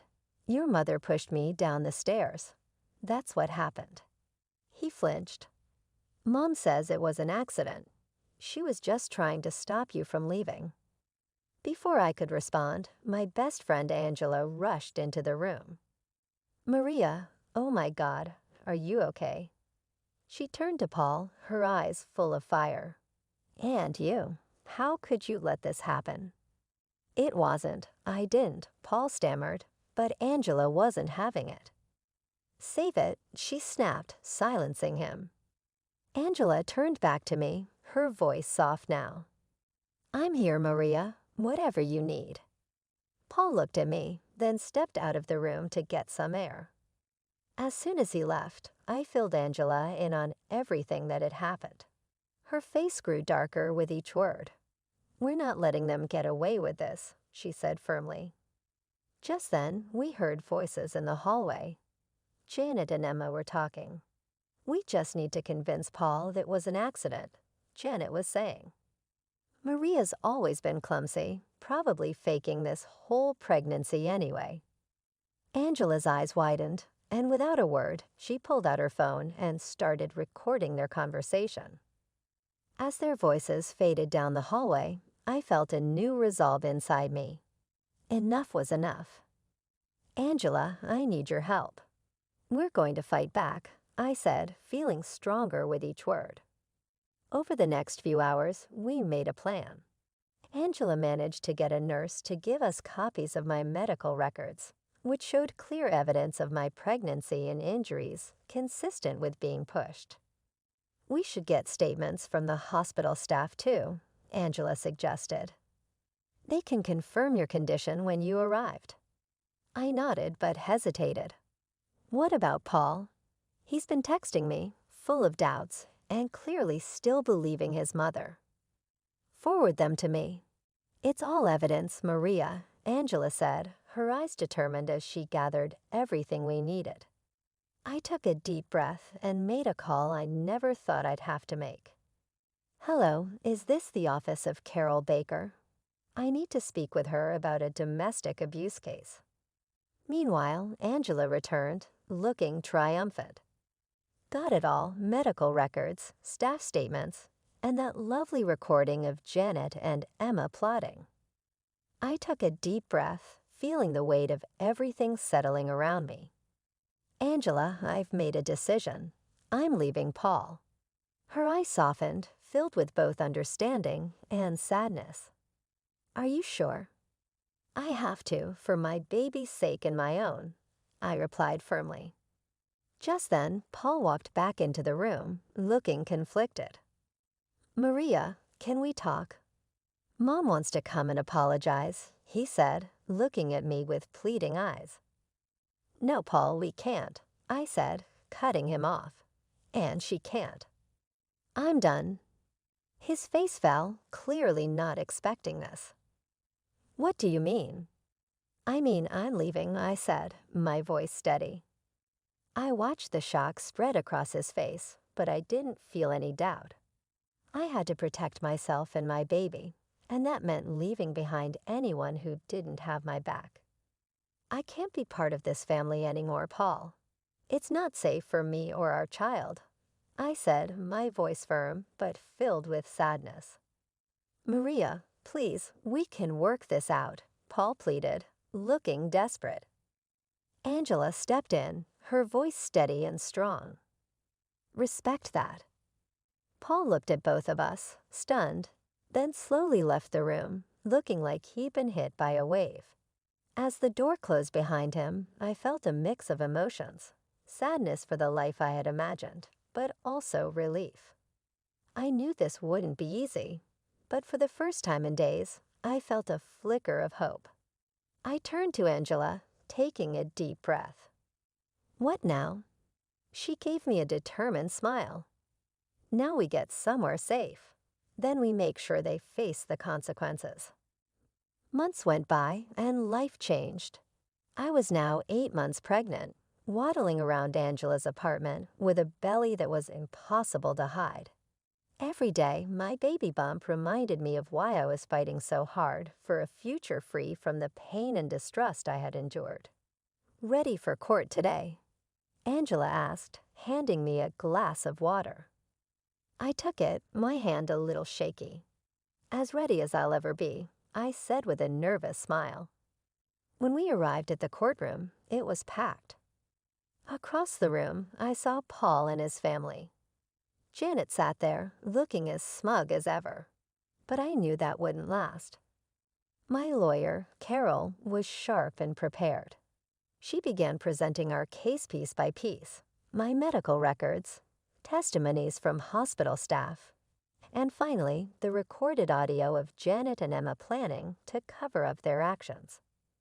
"Your Honor, we'd like to press an audio evidence of the defendants discussing their attempts to hide their actions," Carol announced, as Janet and Emma's voices played for the court. I saw the color drain from their faces. Paul looked like he'd been slapped, his expression filled with shock and horror. Then the judge turned to Janet. "Mrs. Thompson, you pushed your daughter-in-law down a flight of stairs, endangering her life and the life of her unborn child. How do you plead?" Janet stamped her foot, her usual composure cracking.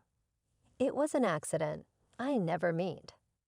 "Save it for your lawyer, Mrs. Thompson," the judge interrupted.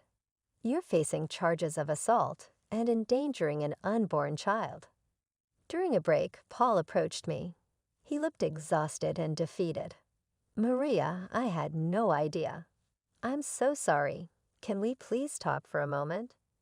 I felt a hint of pity, maybe even a small flicker of regret, but then I remembered those long, painful days in the hospital.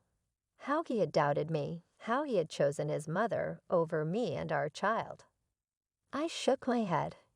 "No, Paul. Your apology means nothing now. You chose your mother over us. There's no coming back from that." His face crumpled, but I held firm.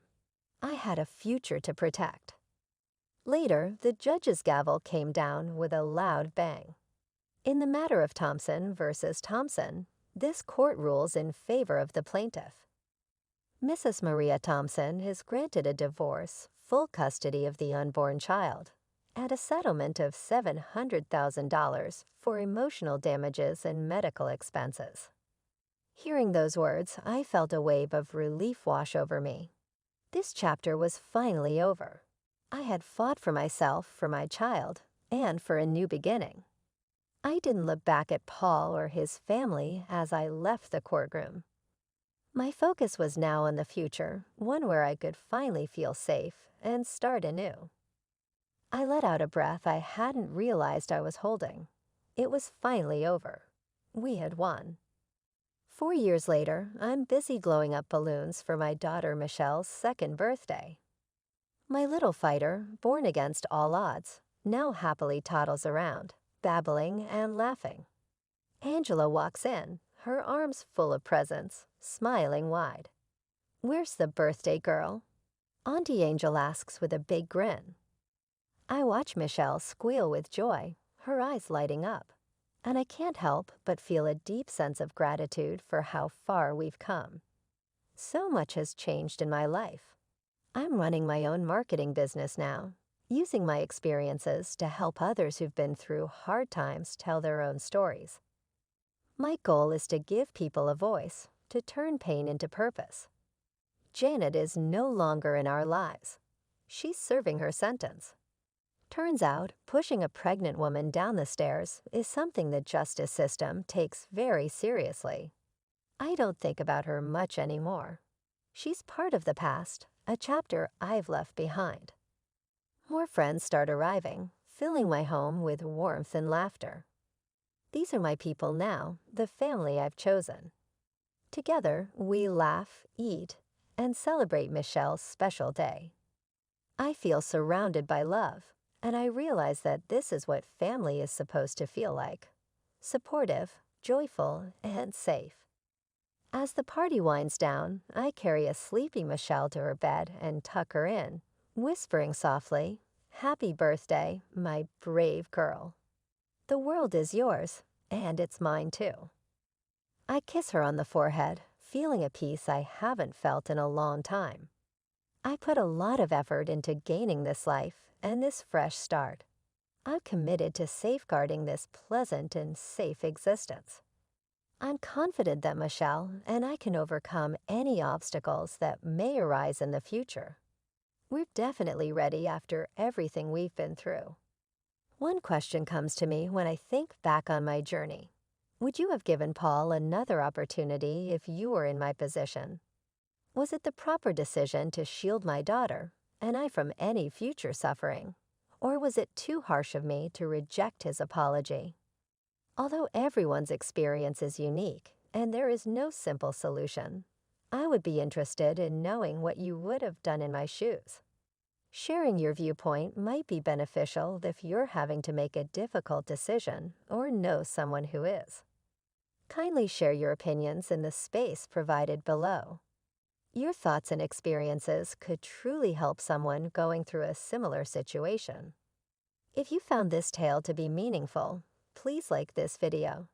More individuals are able to discover these tales and get knowledge from the experiences that are shared here. Remember to subscribe if you would want to hear more tales like this one. As we continue to share these significant adventures, your support is invaluable. We appreciate you being here, listening, and contributing to the creation of a community where we can all grow, learn, and heal. Riding on your parents' coattails at work? And now you're just a slacker, right? No kids either. Why don't you just let go of my child? How on earth did someone like you manage to get married? What kind of dirty tricks did you use? My mother-in-law and sister-in-law never took a liking to me, always throwing snide remarks my way and slandering me without a shred of truth. It was truly exhausting. My name is Karen Williams, 35 years old, my husband John, who is turning 37, and I have been married for 7 years. Ever since my father passed away 6 years ago, we moved to a new home and have been living there with my mother, the three of us together. John is kind, and he's been getting along well with my mother, making our home life peaceful and fulfilling.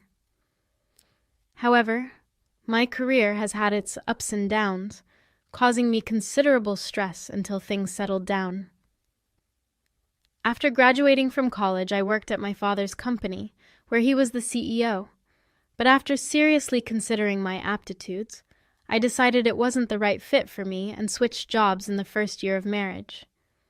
It was a tough decision at the time, but looking back, I'm glad I made the change. I have 2 brothers, both of whom joined our father's company. Since my mother also worked there, it seemed only natural that I would too, eventually. The company specialized in electrical engineering, which is why I pursued and completed my degree in that field before joining my father's business. Since my whole family worked in the same place, I never doubted that was where my future lay. When I first started, I faced gossip for sure, rumors that I only got the job because of my father. It was expected, but still hurtful. Once my colleagues knew I was the CEO's daughter, there was a palpable distance, and I felt excluded. No matter how hard I worked, it was always seen as riding on my parents' coattails, which was frustrating. My brothers faced the same talk but proved themselves through their abilities, so I was determined not to be left behind. I worked hard to prove them all wrong and gradually climbed the ladder of success. My boss, who evaluates our work performance, didn't go easy on me, even though I am the CEO's daughter. It seemed to me he was actually stricter with me than with the average person. This meant that my promotion was purely due to my efforts, and it felt great to be recognized. But even that achievement was tarnished when people said that was because of the favoritism, which really got me down. No matter what I did, it was always seen as riding on my parents' coattails, which was so frustrating. 3 years after joining the company, I met my husband. As we grew closer, I became particularly disliked by the female staff. He worked for a firm that did business with my father's company, and was well liked for his competence and personality. His substantial income also made him quite a catch in the eyes of many women. I had met my husband before we saw each other at work. I used to see him often at the bookstore and the library I frequently visit. Since we bumped into each other so much, we got to the point where we'd occasionally chat, and we were both surprised when we ended up meeting at work. Our shared love of reading quickly led to a relationship, but this sparked jealousy among my coworkers, leading to gossip. During our relationship, I met my husband's family, but my mother-in-law and sister-in-law disliked me. They'd often make snide remarks when my husband and father-in-law weren't around. "You have it easy with a job thanks to your father.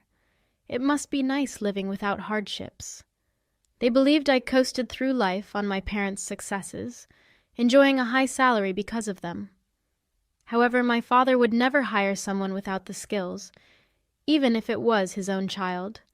He's a family man and kind-hearted, but business is business with him.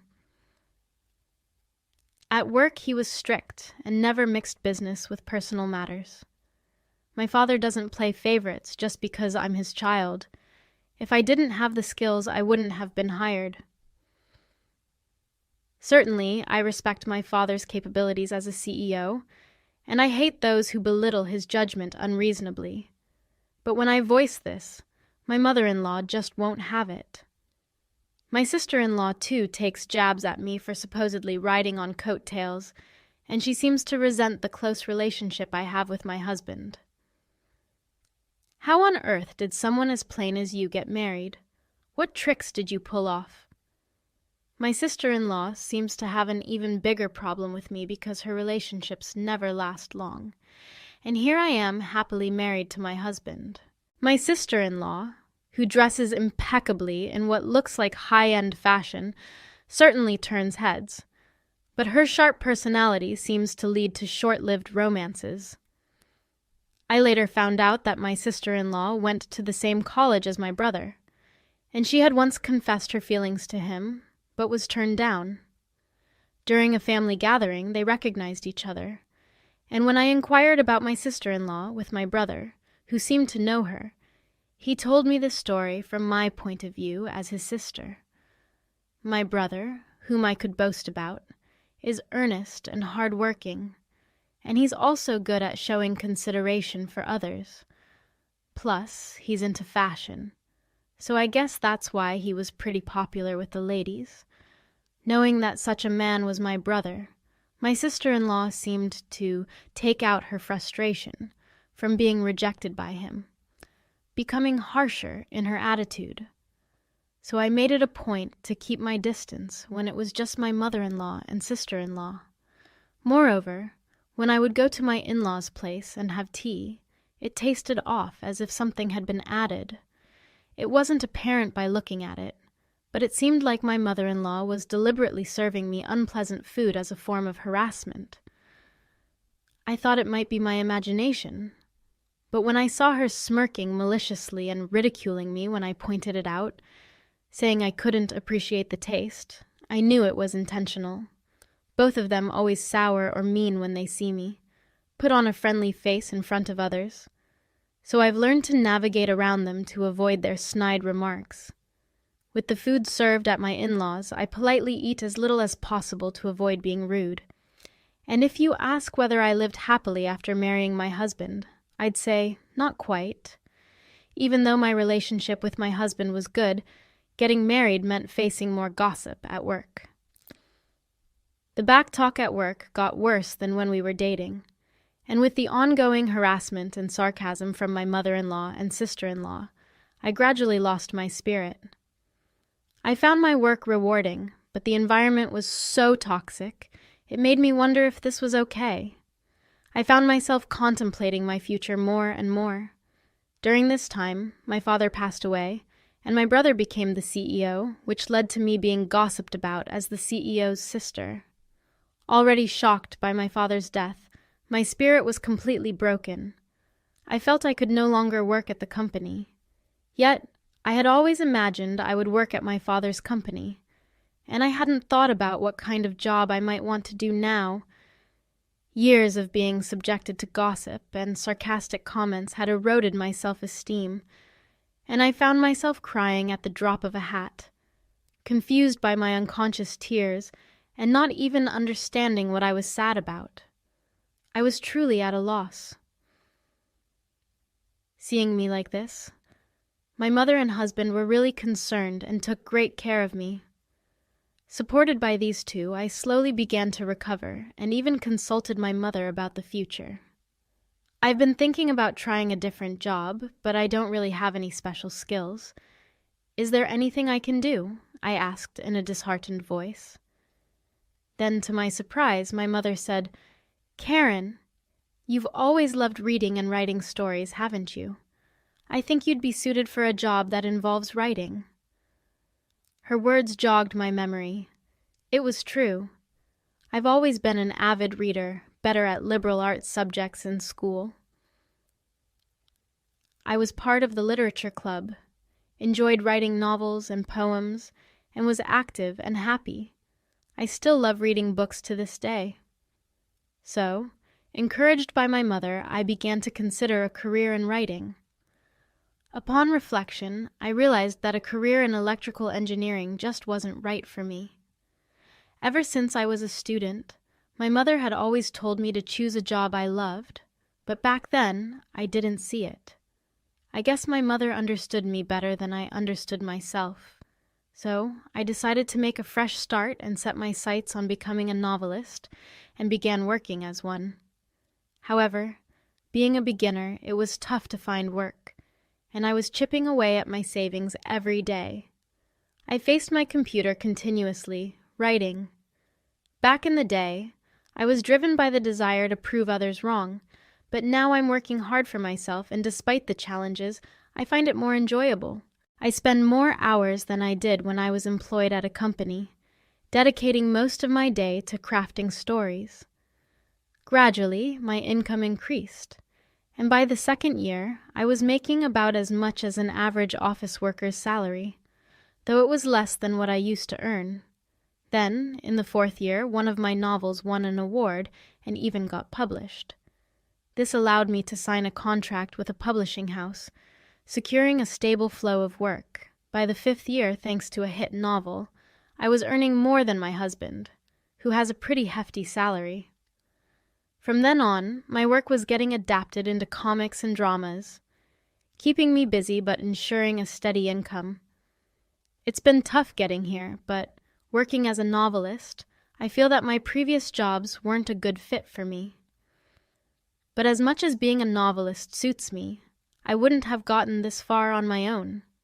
I owe a lot to the support of my mother and husband. As for my mother-in-law and sister-in-law, when they heard I became a novelist, they just assumed I wouldn't make it and started making snide remarks suggesting I was leeching off my husband after my father-in-law passed. Their comments seem to get even worse since I write almost at home. They've taken to calling me a nerd. Because our home is in a high-rise luxury condo, their jealousy makes their remarks even nastier. You're just lazing around at home living off your husband's earnings, aren't you? Must be nice. Life's easy when you don't have to work for it. They assume my husband is the one who bought our condo and covers all our living expenses. They're convinced I don't contribute financially, especially since I switched careers to become a novelist. However, the condo was actually the inheritance from my father, so my husband has nothing to do with it. Plus, the building has such great amenities that I hardly need to go out, which only strengthens their misconception that I'm a nerd. But I split the living costs with my husband, and even though I've explained this, they still believe that my husband is paying for everything. So they continue to make their comments behind his back, and I just bear it, although it's definitely stressful. They also make rude comments about how I haven't given birth to a child. This started when I turned 30, and it's just so tiresome. But now that I'm 35 and still not expecting, I'm starting to get worried myself.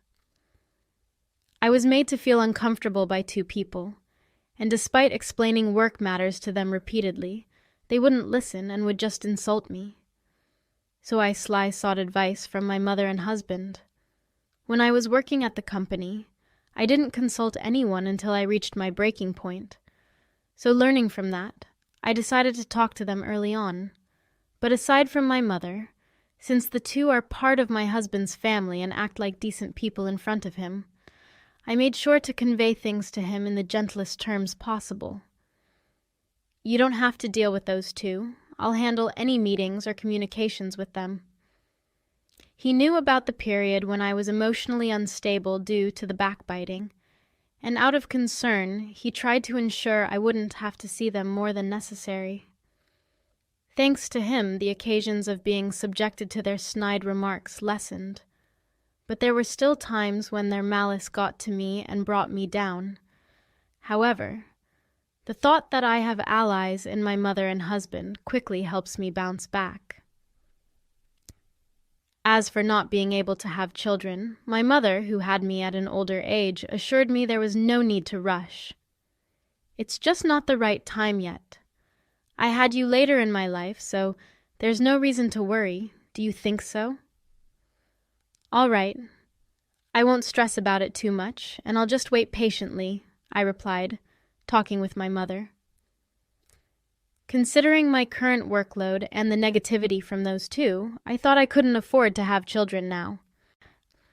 So even though I felt rushed, I decided not to worry about it as much as possible. I still got snide remarks from the two of them, but my mental state was more stable than when I was working at the company.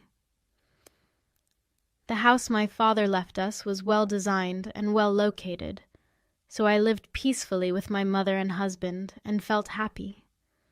Plus, with the gym equipment and workspace in the shared facilities, I could exercise and take breaks during work, which helped me get by smoothly. However, one day, my mother, who had been working energetically, suddenly collapsed and passed away from a stroke. She had gone to work as usual that day, and I had sent her off with a smile. She had no chronic illnesses, and I thought she would live much longer, so I was stunned when I found out. By the time I got to the hospital, my mother had already passed away. I stared at her, who looked as if just fallen asleep with disbelief.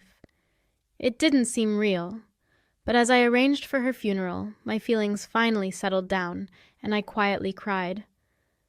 "I can't believe she's gone so suddenly. She was fine just this morning," I whispered to myself. My husband, knowing how lively my mother was in the morning, cried with disbelief. He had a close and long relationship with her, so he was mourning as well. While we were sad, we prepared for the wake and funeral, and we manned the reception. Seeing acquaintances come by and mourn, I realized how loved my mother was and felt consoled. My mother-in-law and sister-in-law came, and perhaps because they were with my husband, they acted somberly. But when my husband was busy with other people, they whispered to me, "With your mother gone, it's going to be tough from here on out. And since we're family, we don't need condolence money, right? Don't worry, I won't give a dime to someone who's just a gold digger." I was appalled by their insensitivity at such a time. They were stingy about the condolence money and even mocked me, saying I had been too dependent on my mother for my age. I was still in a state of shock and numbness after my mother's sudden passing, but I couldn't help but feel angry at the insensitivity of those two. Before I could respond, my husband came over, and the two of them quickly pretended to be sad and left. I was astonished at their audacity, but I decided to focus on mourning my mother rather than dwelling on their rudeness. Even after the funeral was over and I was back home, I was still overwhelmed with grief and felt listless. I sat down on the couch, still in a daze. During the funeral preparations and the service itself, I was kept busy enough to somewhat distract from the sorrow. But once home, the memories of my mother came flooding back. Thinking of how vibrant she had been made me even more sorrowful, and the sense of loss was overwhelming. My eyes and nose were sore from all the crying, but being back home made me realize just how recently she was still alive. And despite thinking I had cried all my tears at the funeral, I found myself tearing up again. I was deep in my grief, but a rational part of my mind knew that I couldn't afford to stay this way. I had a lot of manuscripts to write by a deadline, with the funeral and everything. I had already made arrangements with the publishing house, and I knew I couldn't take advantage of their understanding any longer. My mother supported my career, so in her honor, I tried to calm my grief and resolved to get back to normal starting tomorrow. While I was doing this, I got a call from the front desk saying there was someone at the door claiming to know me. My husband inquired further and found out it was my mother-in-law and sister-in-law. I wondered what they could want since we had just seen each other at the funeral. I didn't feel like seeing them, but in hopes of a distraction from my sadness. I washed my face and decided to go down with my husband as we descended to the first-floor entrance. Puzzled by their visit, we were greeted before we could even speak. They said with a smile, "We're going to be living in your house from today, so show us around, please, and since this is our home now, you, a stranger, need to leave right away." We were stunned by their words, unable to comprehend as we stood there agape. They demanded we hurry up and show them around the house. I didn't understand what was happening, but to get to the bottom of things, my husband suggested we head to a nearby store to talk it out. He was worried about showing them around the house right away rather than that. "Hurry up and show us around the house. It's ours from today on," they both complained, apparently unsatisfied with the idea of discussing the matter anywhere but the house. The commotion began to attract the attention of other residents at the entrance who started to wonder what was going on. "Let's not cause a scene first. Please explain why you suddenly decided to live here," my husband said. He explained that we couldn't just give them the house because my mother's estate hadn't been settled yet, and somehow my husband managed to persuade them to go to a nearby diner. After ordering drinks, we listened to their story, and the sheer absurdity of it all made my previous sorrow vanish in an instant. That house belongs to John, doesn't it? Your mother was paying for it, but now that she's gone, rather than supporting a nerd, we might as well live there together. You should divorce that nerd you're supporting and come live with us, they said, seeming pretty smug about it, claiming it was a good idea. They were under the impression that the high-rise condo belonged to my husband, and since my mother passed away, they demanded that we live together. Huh? What are you talking about? My husband was bewildered by their absurd claims, which they made as if they were the most natural thing in the world. It seemed he was getting angry, especially with the insults hurled at me, but he calmly started to clear up their misunderstanding. First off, that condo is Karen's, inherited from her father, not mine. And Karen's not unemployed, she has a job, he explained. I explained that I was the owner of the condo, which was part of my father's legacy, and that I was working as a best-selling novelist. However, they wouldn't accept it. A novelist? That's hardly a stable income. There's no need to defend her just because she's your wife, right? Defending her like that? Are you brainwashed or something? You'd better divorce her quickly, they insisted. I even mentioned my works that were already popular in the media, but they laughed it off, calling it a lie. What kind of upbringing allows someone to speak like that? Didn't your mother teach you anything? You'd be better off not telling such lies, I said, being ridiculed about my mother and the work I've poured my heart into. I was truly getting steamed. I'd been patient until now, but decided it was high time to speak up. Just as I was about to open my mouth, my husband, who'd been irritably explaining to the two unlistening people, lost his cool before I did, and burst out in anger. Enough already! Stop talking nonsense! Don't you ever mock Karen, he exclaimed. The two were taken aback by my husband's rare show of fury. We've explained it time and again. How many times do I need to say it for you to get it? Karen isn't half-heartedly pursuing her writing career, my husband continued. With his outburst, it seemed they finally began to realize that everything we had been explaining was the truth, and confusion set in. Okay, I get it. We're sorry. Let's live together then. I've already told my friends I'm moving into the high-rise condo. It's going to be embarrassing if I don't, so let us move in, they pleaded. Still, without sincere regret or a sorry attitude about wanting to live with us, my husband, growing even angrier, declared, "There's no way we're living with you two. Just go back home." Panicked by his words, they began pleading with my husband to let them stay. "We're in a bind here. We've already sold our family home and have nowhere to live," they said. It turned out they had sold their house without telling us, assuming they could move into ours. They were already arranging to move and hadn't even looked for another place. Starting to make wild claims out of desperation, they said, "So it's okay for you if your family's left high and dry. Just let us stay with you." I quit my job thinking I was going to live in the condo. Their faces turned pale as they desperately implored my husband to let them stay in our house. My sister-in-law quit her job. It seems, after constantly mocking me for being a nerd, it's pretty clear she was fully intent on leeching off my husband herself, and it's just plain rude, family or not, to show up unannounced like that. From the barrage of complaints to my husband, it was obvious they'd pegged me as the villain, imagining themselves as the heroes and saving my husband from me.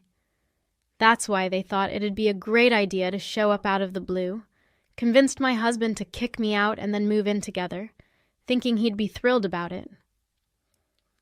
"We'll take care of everything at home, so it's all good, right? We'd like to get a little something for doing the chores if that's okay." They claim they'll do the housework, but also have the nerve to ask for an allowance. I was utterly taken aback by their shameless attitude. I was angry at them, sure, but more than that, I began to think getting mad at them was just a waste of energy. My husband started getting even angrier with their audacious behavior. If you're going to sell the family home, why wouldn't you say a word to me about it? It's your doing, so if there's no house, that's not my problem. He flat out refused. And when they realized they couldn't persuade him, they had the gall to ask me to do it. Hey Karen, could you please talk JN into letting us stay? We won't tell you to leave, and it's fine if you live with us. If things stay as they are, we're out of options. Please convince him.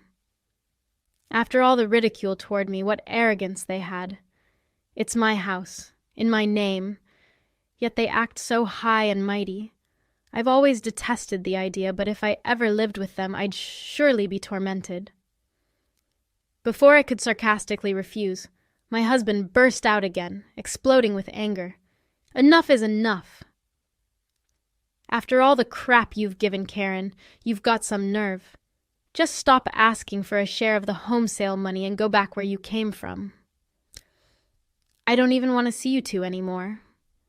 And with that, he made an outright declaration of disownment.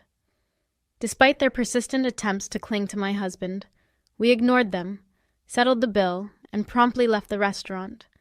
They still shamelessly showed up at our upscale condo from time to time, unrepentant. After I explained the situation to the building manager, they warned them.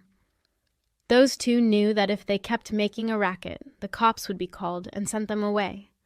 But they still showed up, lurking around the front door, badgering my husband to let them move in or to give them financial help. When my husband finally got fed up and threatened to call the police, they stopped coming around. Looks like he was serious about cutting ties. He even went through with the legal steps to disown them. But then they started sending our phones plenty of messages. Emails begging to live with us and asking for money kept flooding in. I got so fed up with the constant harassment that I immediately blocked their numbers.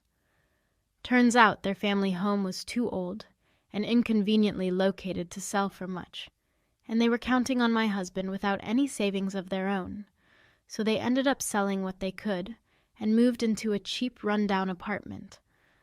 Finding a job was tough, so they're scraping by with multiple part-time gigs, living a busy life. As for me, well, the good news of a pregnancy came through once the relentless messages stopped.